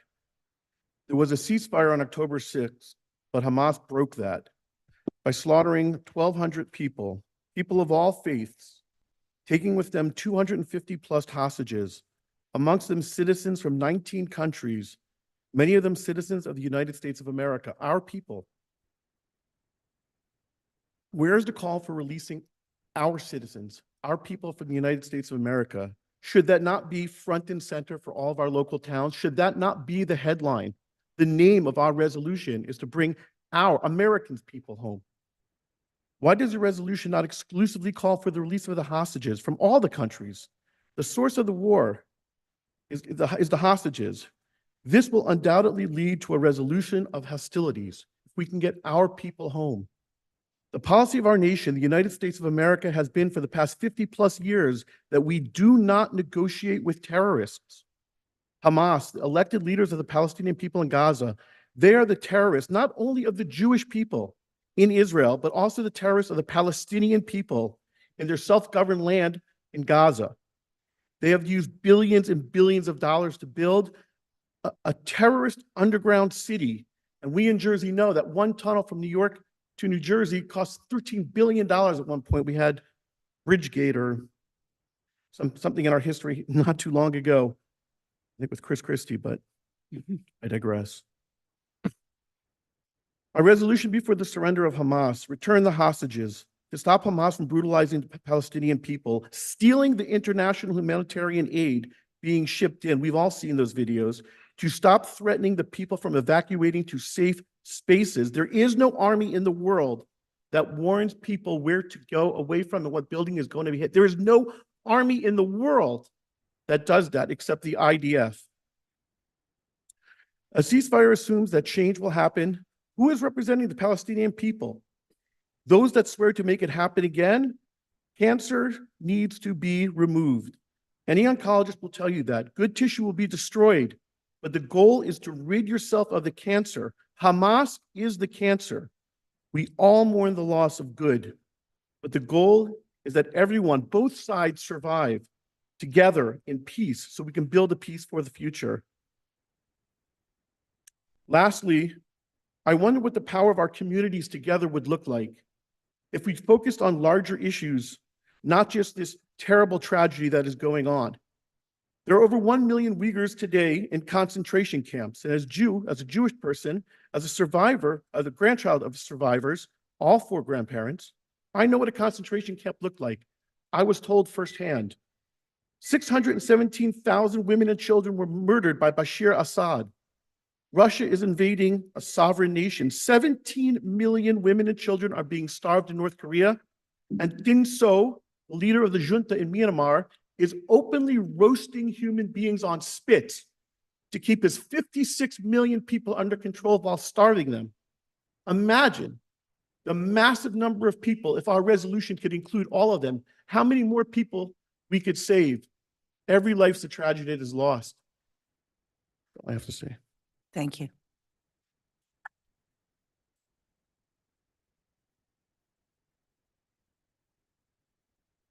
My name is Mendel Bogomilsky, resident of Maplewood from 1972 and on. I live now in Milburn. My parents still live here in town, however. My mother is a Holocaust survivor. Didn't think to speak, but just shocking how people can make up their own stories, make up their own facts. And I get it that so many people feel terrible, and as do I, as does any normal person seeing war. War is terrible. And some of us have grandparents who fought in World War II, and many, many people died in every war on both sides. And the question is, what's good and what's evil? But people can't tell the difference. That's a big problem. As a governing body here in the United States, we have American citizens that are still hostages. There's nobody talking about them. That should be on the table. There should be a resolution calling for the freeing of those American citizens. That should be the worry of every, I mean, you can take a position any side you want, whose fault, who started it, who's continuing it. But as we speak, there are American citizens who are hostages. This governing body should be worried about that and feed that up the food chain. Why is nobody talking about that? People are talking about genocide, that making up their own words, making up their own. Genocide is when you take a people because of who they are, simply because of who they are, and want to kill them. This group here wanted to be in the festival, the music festival. If they would have been in the music festival, they would have been slaughtered, raped, beheaded, and baked in ovens. Doesn't matter how many ceasefire signs they're holding up. The Hamas terrorists, and yes, the Hamas Palestinian civilians, because anybody who reads the papers knows about 3,000 people came across the border that day between Gaza and Israel. About 1,500 were Hamas soldiers, whatever that means, and about 1,500 were just plain civilians. That's why they don't know who the hostages are and how many are still alive, because half the hostages are being held by civilians. Anybody who reads the paper knows that. Anybody here holding a ceasefire sign, you can hold it up as high as you want.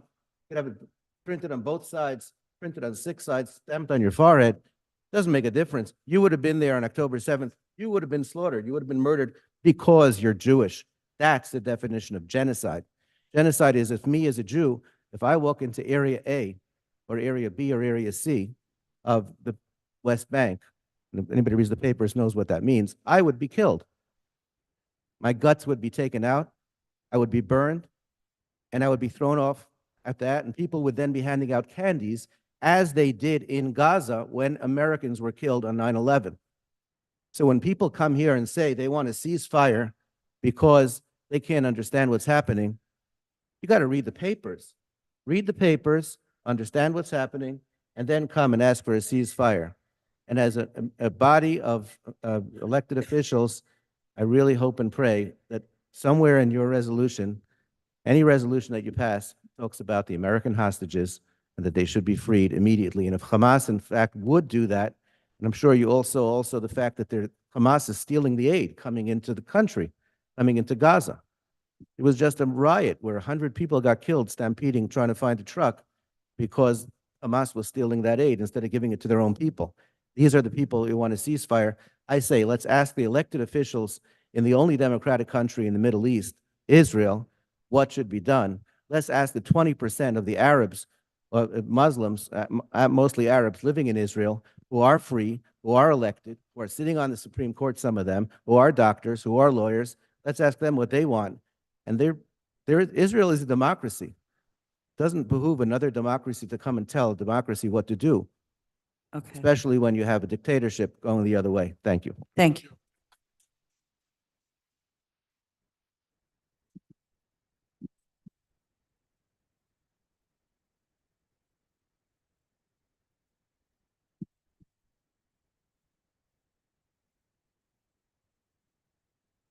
Members of the public joining us on Zoom who would like to speak in public portion, please raise your hand now. I am moving over Brett Robertson.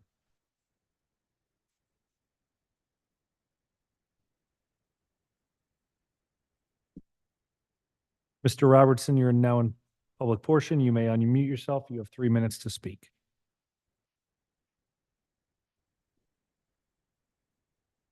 Can you hear me? Yes. Good evening. My name is Brett Robertson. I'm a resident of South Orange. I'm here tonight to express my deep disgust towards the leadership of both Maplewood and my hometown of South Orange.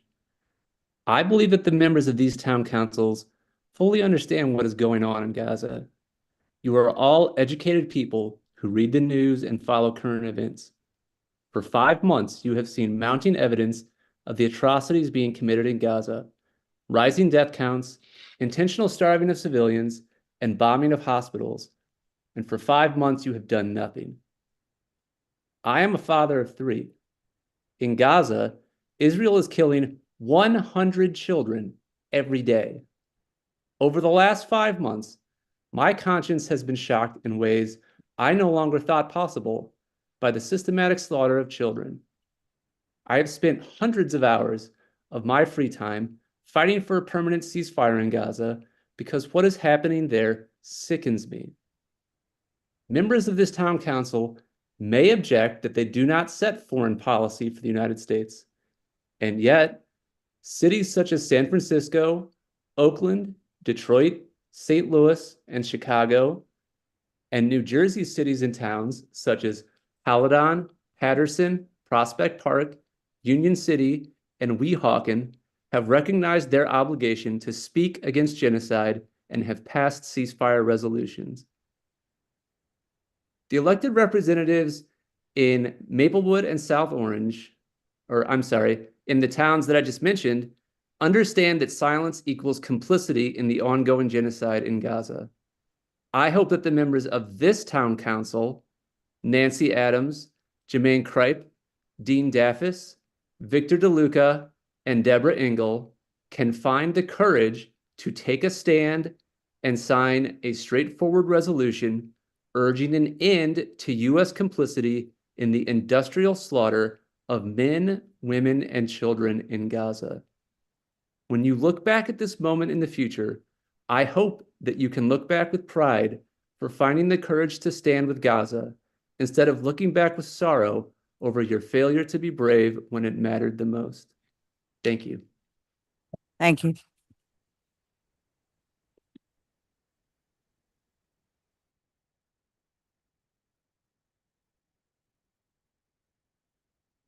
Now promoting Jen Greinberg to panelist. Ms. Greinberg, you're now in public portion. You may unmute yourself and you have 3 minutes to speak. Hi, apologies. Can you hear me? We can, yes. Thanks. My name is Jennifer. I am a resident actually of West Orange. And to address somebody who spoke just before me, we had a meeting very similar to this, not but about 3 weeks ago. And in that meeting, it brought about such an incredible amount of hate. And in the end, the resolution did not pass and it did not go through. And the town council realized that bringing something like that into those meetings had a really negative impact and did not choose to move forward. The people that have spoke before me have so eloquently expressed why this is a bad idea and why they believe this shouldn't be passed as well. I'm sorry, I'm struggling from moment, please. Passing the ceasefire resolution does not help anyone at the moment without the unconditional release of the hostages and without the surrender of Hamas. As so many eloquently put it before me, that is a terrorist organization. And until there is a better ruling body that is in place, it has to end. Nobody wants to see the death of civilians. Israel is doing all it can to avoid that, and that is very clearly documented. The atrocities of October 7th are also very clearly documented. We all, or most of the Jewish community, especially the people I've heard spoke tonight that are speaking like me, we all support a ceasefire, but we support a ceasefire with the conditions that the hostages are released and that Hamas surrenders. And that is so, so important to remember. I really thank you for your time tonight. I am a little bit too flustered from hearing some of the prior comments, so I'm going to rescind my time. Thank you. Thank you.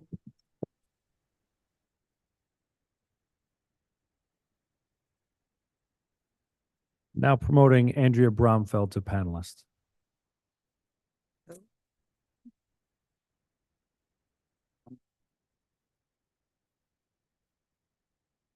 Ms. Bromfeld, you're now in public portion. You may unmute yourself. You have 3 minutes to speak.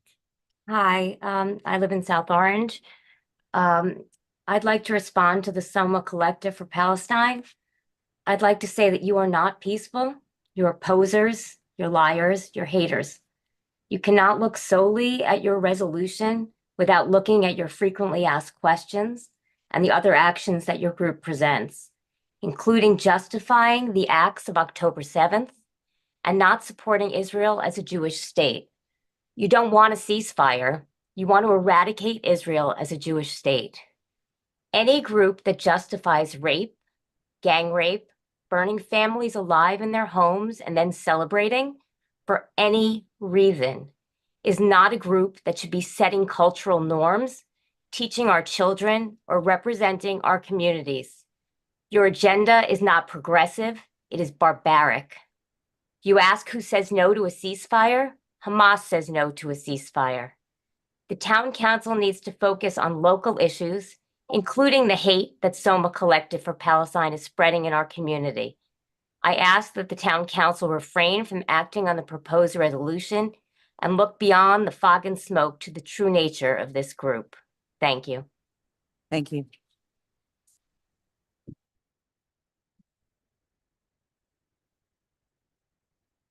I'm now promoting Gabe Gordon to panelist.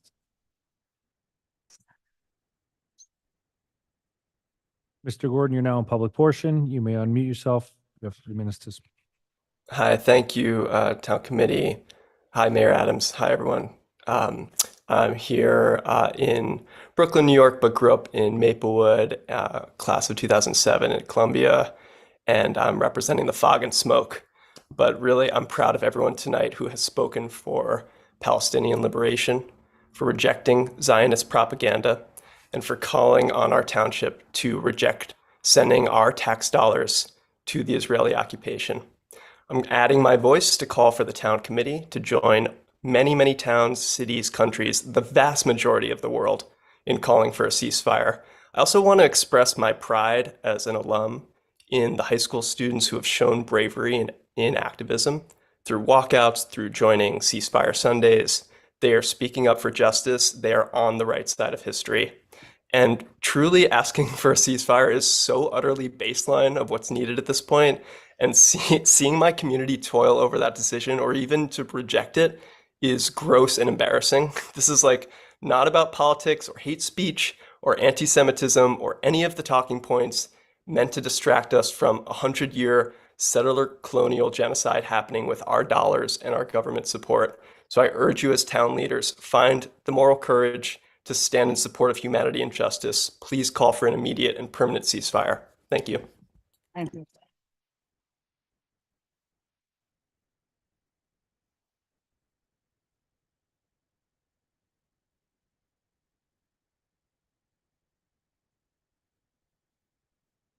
Ms. Sturm, you're now in public portion. You may unmute yourself and have 3 minutes to speak. Thank you. Hi, my name is Jen. I'm a proud Jewish resident of Maplewood and a proud grandchild of Holocaust survivors. My grandmother, in fact, lost 11 siblings, her parents, and her entire community. I know what genocide looks like, as do you, even if you're a genocide denier, or worse, perhaps, though I'm not sure which is worse, a genocide supporter. As you probably already know, today is Super Tuesday. Last week, Michigan held their presidential primary. 100,000 people decided to vote uncommitted. Michigan has a very large population of Arab and Muslim voters. 145,000 people decided was the margin between Biden and Trump in 2020. I have thought so much about why the Arab and Muslim population in Michigan would vote against their own self-interest, it seems, right? Because who wants to go back to the days of the Muslim ban? And yet under Biden, we have lost the national right to abortion. We have lost LGBTQ rights in states across the country. All of these obviously were underway before him, but, as someone said to me, it's not like at least with Trump, we know what to expect, right? Why am I bringing this up? I'm bringing this up because we need towns like Maplewood. We need cities like Minneapolis. We need places across the country to be exerting upward pressure on Joe Biden to take a stand on a ceasefire now, and a strong stand, because we know the United States has that capacity. And we know what is at risk, right? Despite these devastating losses that we have faced in the past 4 years, we need to have a Democrat in office in 2024. We need Andy Kim to win. If you support Andy Kim, maybe you don't, but we need that. We need that to happen. And we're not going to have that if people sit out the vote this year. And they're going to sit out the vote if we do not have Biden standing for a ceasefire. It is seriously the one thing that has driven this level of protest votes across this country. I cannot think of a single other thing that has got Democrats voting for uncommitted or no preference or whatever else. So I encourage Maplewood to take the moral and the right stance. And yeah, that's all. Thank you. Thank you.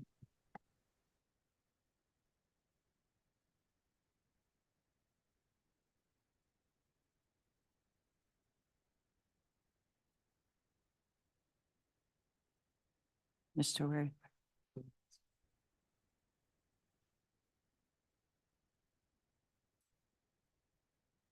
I'm now promoting Lena Smith to panelist.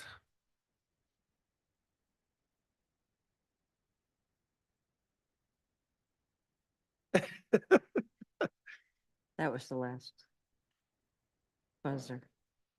Ms. Smith, you're now in public portion. You may unmute yourself. You have 5 minutes to speak. Hi. You have 3 minutes to speak. Hi, thank you so much for listening and for staying late. I'm compelled to address the glaring hypocrisy and misinformation that often surrounds the discussion about Israel and Gaza. It is deeply troubling to witness individuals pointing fingers at Israel without acknowledging the realities on the ground. The accusation that Israel is an apartheid state is not only factually incorrect, but also a gross misrepresentation of the situation. In stark contrast, Israel is a vibrant democracy that ensures equal rights for all its citizens, regardless of ethnicity or religion. With over 2 million Arab citizens, Israel is a diverse and an inclusive society where individuals with different backgrounds coexist harmoniously. Arabs, Jews, and Christians attend the same schools, get treated at the same hospitals, have government positions, and serve in the IDF. The reality in Gaza paints a starkly different picture. The Hamas-controlled territory imposes several restrictions on the rights and freedoms of its citizens. Hamas spent billions of dollars on terror tunnels and their own safety and haven't built a single shelter for its civilians. Hamas hides behind its civilians, putting them in harm's way. Where is the outrage? Where is the outrage from all the people that spoke for the Gazans today? Where is the outrage of what Hamas is doing to them? Jews are forbidden from entering Gaza under threat of violence and death, making it abundantly clear that Gaza is not an open or tolerant society. What kind of a state does that make Gaza? Since people like to say Israel is an apartheid state, why don't we turn around and look what kind of a state would that make Gaza?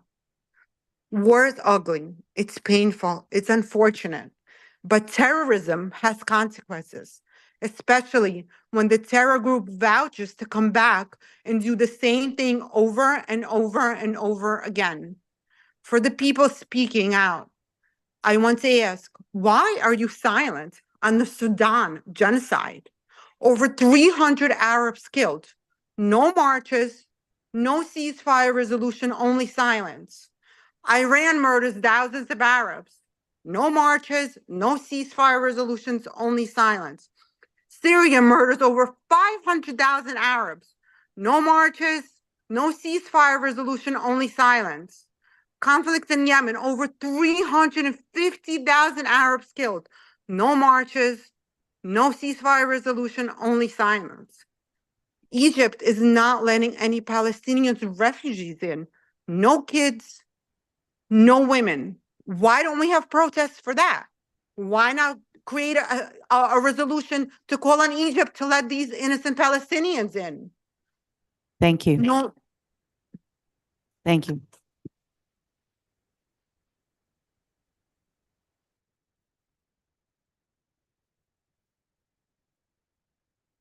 Okay. Mr. Troll, you're now in public portion. You may unmute yourself. You have 3 minutes to speak. Thank you. Can you hear me okay? Can't hear you. You're unmuted, but you're low. If you'd speak a little closer to your microphone. Yep, sure. Let me see what I can do here. That's better. Okay, I will lean in. Thank you. To the town council, thank you for hosting this and hearing us. I'll apologize in advance for the jumbled nature of the comments. I didn't prepare remarks. I jotted down a few thoughts, but hearing what I did tonight, I thought it was important to at least speak. My name is David Troll. I'm a resident of your neighbor over Milburn Short Hills. I've been here for 24 years, many friends and close acquaintances in Maplewood and South Orange. The pattern here is really the same. The ceasefire advocates describe the horrors of war, which are terrible, the incredible devastation in Gaza, and then they claim the moral high ground. With absolute certainty, they know they are right and everyone else is wrong. And in their comments are a series of assertions that sound very compelling, but continue to disregard facts. Sometimes it's ignorance, sometimes it's willful and malicious. One speaker said apartheid over and over, despite, as we've mentioned many times, Israel being the only multi-ethnic democratic state in the region in which 2 million Arabs are full citizens. One speaker called everyone who disagrees with her a far-right extremist, despite obviously that not being the population of any of the towns around here. Several referenced the genocide that, according to the ICJ, is factually not happening. The global media reported on Israel bombing hospitals that were self-inflicted by Islamic Jihad or Hamas, or places where Hamas set up shop, which is the actual definition of a war crime, using civilian infrastructure. A young speaker referenced her queer status, something that would get her murdered by any of these groups. And I hear these routine claims of famine, despite the fact that 170 pounds of food per person has been delivered into Gaza since October. If there's a reason these people are starving, it's Hamas. Every time someone makes these sensational claims, my heart breaks. Innocent people dying, displaced, starving, it's horrible, and I truly wish it would stop. As others have said, who wouldn't want a ceasefire? Sometimes I fact check the claims, and I wonder if the speakers have been deceived, or if they're just trying to deceive us. I've been in meetings locally here in Maplewood, South Orange, in Milburn, in Livingston, and seen complete misrepresentations by some of the groups that are organizing that resolution. Soma Justice and MAPSO Freedom School and NJ11 for Palestine and CARE. I was at the Livingston Board of Ed meeting recently where Superintendent Block gave a powerful report on his trip to the region, describing the pain on both sides and his desire to find ways to heal and bridge the gap. And immediately, anti-Israel speakers said to his face he never mentioned Palestinians. And online, those groups posted about the violence of the pro-Israel crowd. It didn't happen. I was there. I witnessed it. And then they asked the Livingston Board of Ed to stop October 7th survivors from telling their stories at a voluntary event the following night. Trying to keep what? Facts, firsthand facts from getting in the way of your narrative? This is the playbook of Hamas, the Gazan Health Ministry, the local groups backing them, including UNRWA. Pulling in people who are motivated by love and kindness, who uncritically accept their narrative, and then they feed them lies, and those useful idiots parrot the lies with sincerity. So how can there be a ceasefire in which both Palestinians and Israelis are ongoing safe? That's what I think we all can agree on, despite some deep divides. Return the hostages, remove Hamas. Sir, Yes, ma'am. we need, we're holding everybody to 3 minutes because the hour is late and I'm sorry, I didn't realize I was out of time. Can I have 20 seconds to finish? Yeah, you can have a couple of seconds to finish, yeah. Thank you so much. In summary, if the Palestinians need to be protected, they should be free. They should have self-determination. So should the Israelis. If the Maplewood Town Council feels the need to take a position on this global situation 9,000 miles away, it needs to do so with open eyes and an honest assessment of the realistic root cause of the problem, and the possibility of peace is no Hamas. Thank you very much for your time. Thank you.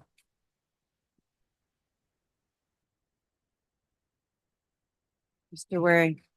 Wary, how many more do we have hands raised? More people. 2 more? That'll finish.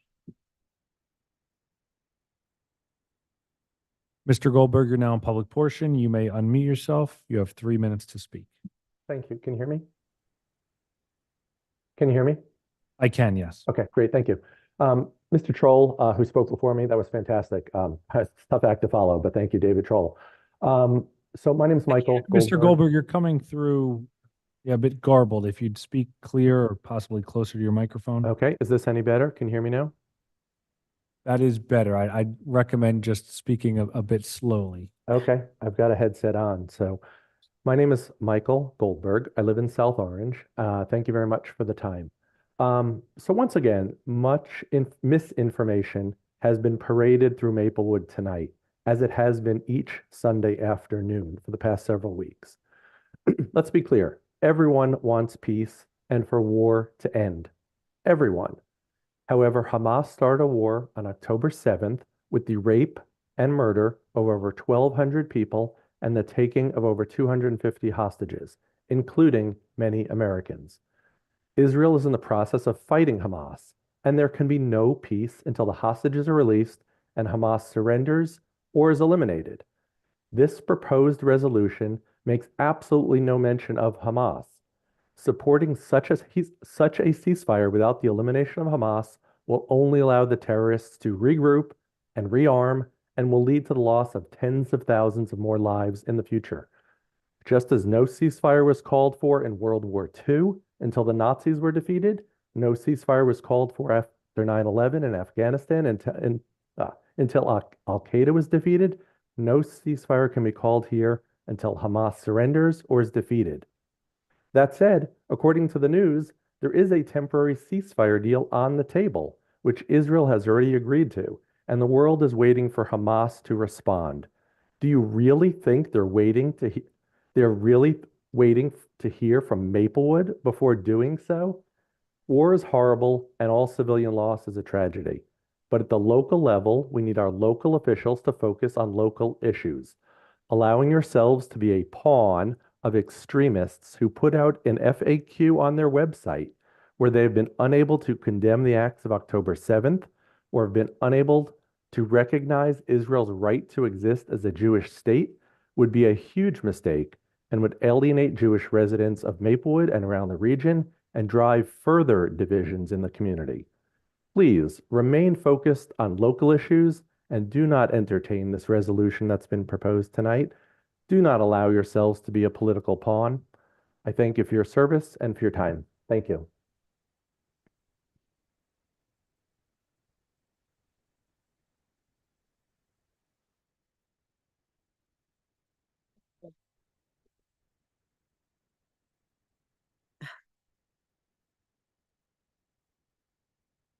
Ms. Padilla, you're now in public portion. You may unmute yourself. You have 3 minutes to speak.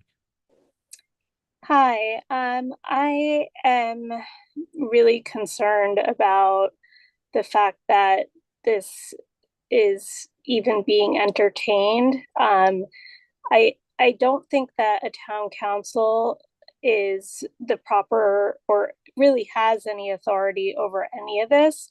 And it's really not the job of a town council to be taking a stand on something that is an international issue. Your job is to take care of the township, to take care of garbage collection, making sure that the streets are clean, public safety, basic day-to-day things like that. It is not your job to take a stand on an international issue. And I urge the town council to focus on what they have been elected to do, which is not to take a stand on an international issue. Please focus on taking care of the citizens of Maplewood and South Orange, and leave the international issues to the people who are in the federal government and international positions. Thank you. Thank you.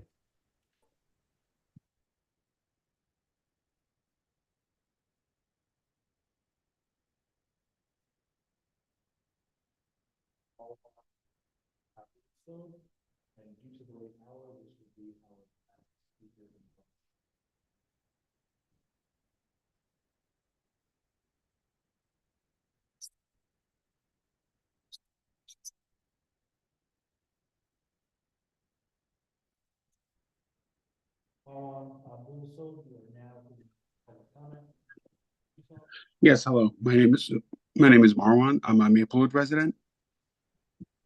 Um, I just wanted to address a point that was raised previously, um, that the town council should not weigh on international issues, which I appreciate the sentiment, but the town council has done that previously many times, including obviously what occurred on October 7th, and I applaud that they passed that resolution.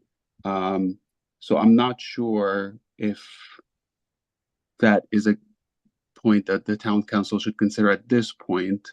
It would be strange morally to take that position now that the town council had already issued several statements about Israel, Palestine, about Ukraine previously. As far as our elected officials, which you all are, I'm not sure if you're aware, but the latest polls show that 86% of Democrats support a ceasefire, 76% of Americans support a ceasefire, 52% of Americans support stopping all arms sales to Israel, as well as all military aid to Israel. That's from today. So this is not an exceptionally radical position to take right now. It's not even a progressive position, just like the mainstream position that unfortunately our administration is not listening to. So we are hoping that you will, as our elected officials, in order to start to put pressure on our administration to take the position that most Americans believe in. Thank you. Thank you.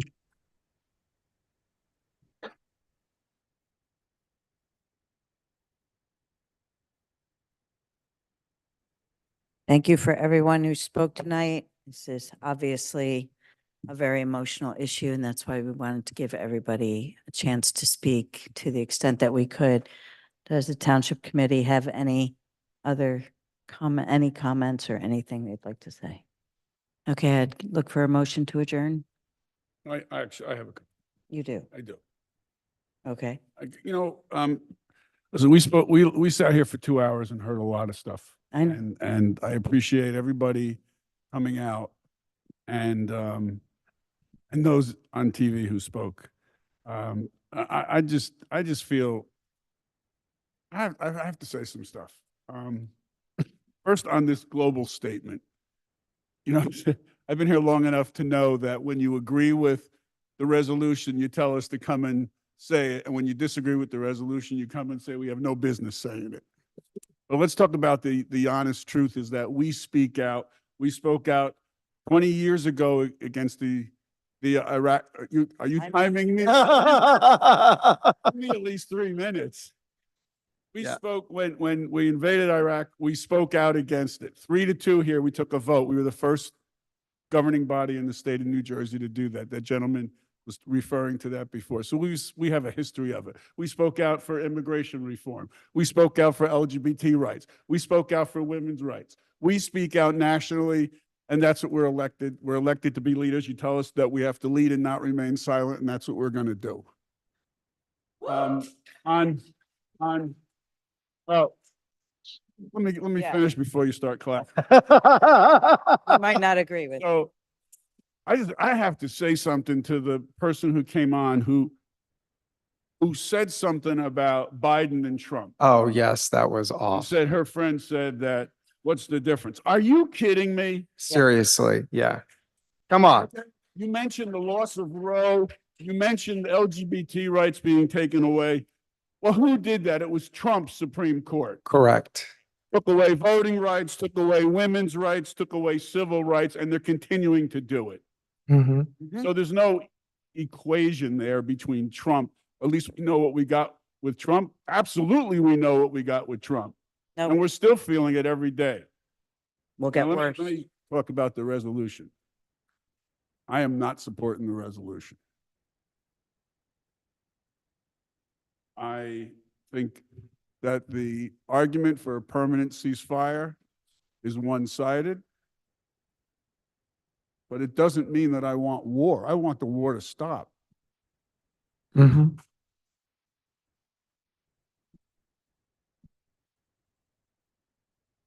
And I have to say, I'm disappointed in the language that the resolution does not call out Hamas for what Hamas did. Yes.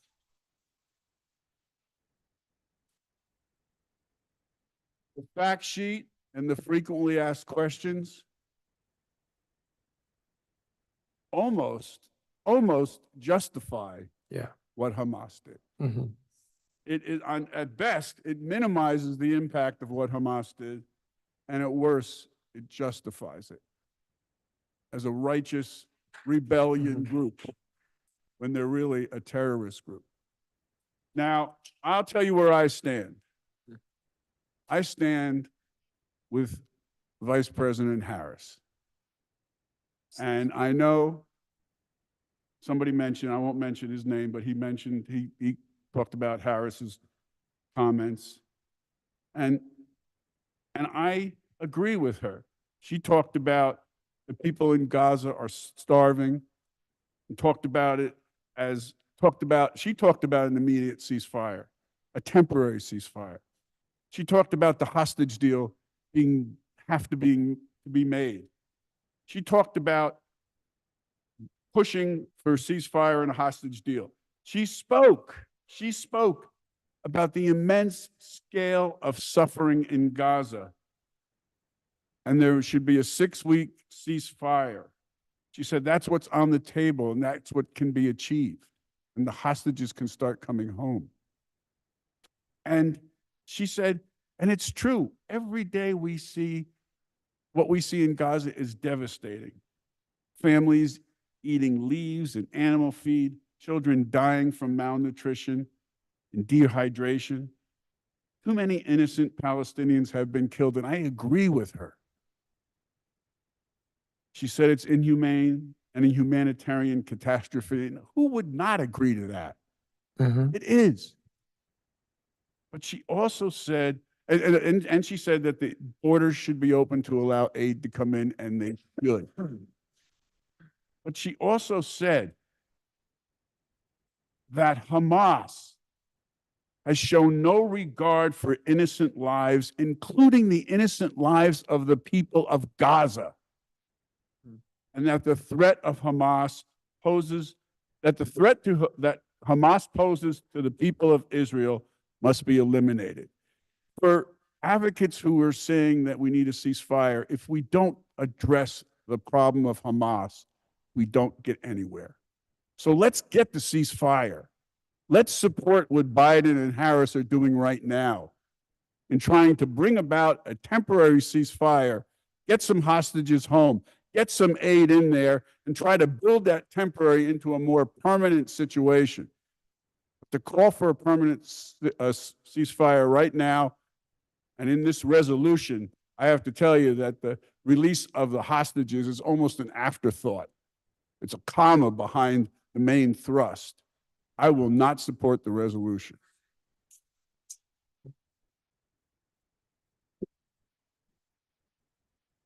Okay. I'm going to say something too. All right. Thank you, Mr. DeLuca. I was going to just say, since we don't have a resolution on the table, I'm just going to say a few words. okay, very few, because it's late, the hour is late. It's late, but these people waited to hear No, from I us. Yeah. But the reason I'm saying that is because we don't have a resolution on for approval or discussion by this township committee tonight. So I'd like to limit the conversation as much as possible. Right. So we weren't going to take a vote on a resolution because we don't have a resolution on the agenda officially. Sure. And I agree with that. I just want to echo what Committee Member DeLuca said. I want a ceasefire too. Certainly we cannot go on like this. I'm a human rights advocate. I'm from a marginalized community. I'm a grassroots organizer. I remain someone who many people across the country in our nation are trying to legislate to erase and to take us back. So of course, my heart goes out, and of course, I have a conscience to what is happening, that the pain and the horror that the people of Gaza are experiencing. I work for the state of New Jersey. I work with the most marginalized, vulnerable communities in housing assistance in New Jersey. Of course, I'm not blind, nor discounting the tremendous displacement of innocent people. But I take issue, and Paul Sorovel, who's still with us tonight, I think said it best. We already did call for the end of violence in our second resolution. We worked with a few advocates I'm staring at right now, a more intimate circle of reasonably minded, passionate, eloquent people who came to us and said, you've got to be more balanced in your approach and you need to be more humanitarian. And so we did that. We called for the end of this war, of this violence. We called for peace. We called for a humanitarian corridor. And by the way, our Congresswoman, Mikey Sherrill, just reported on WNYC the other day that she was there, and she witnessed what she called, in her words, and I quote, arbitrary and capricious, unquote, distribution of the aid. It makes no sense. Refrigerators aren't getting to hospitals and food isn't getting to people. And that shouldn't be the case. And of course, none of us want that to be the case. But this resolution, as organized by the Soma Collective for Palestine, is troublesome for the reasons Committee Member DeLuca mentioned. And in particular, because of the FAQs. The second FAQ in there, and I'm not going to read it and cause more harm and go on longer tonight, but it really does merely justify what happened on October 7th. So if we're really sincere about peace for all humanity, and we're really sincere about being humanitarians, we can't possibly agree to that. And no resolution written in the way this one is will I vote for. Thank you.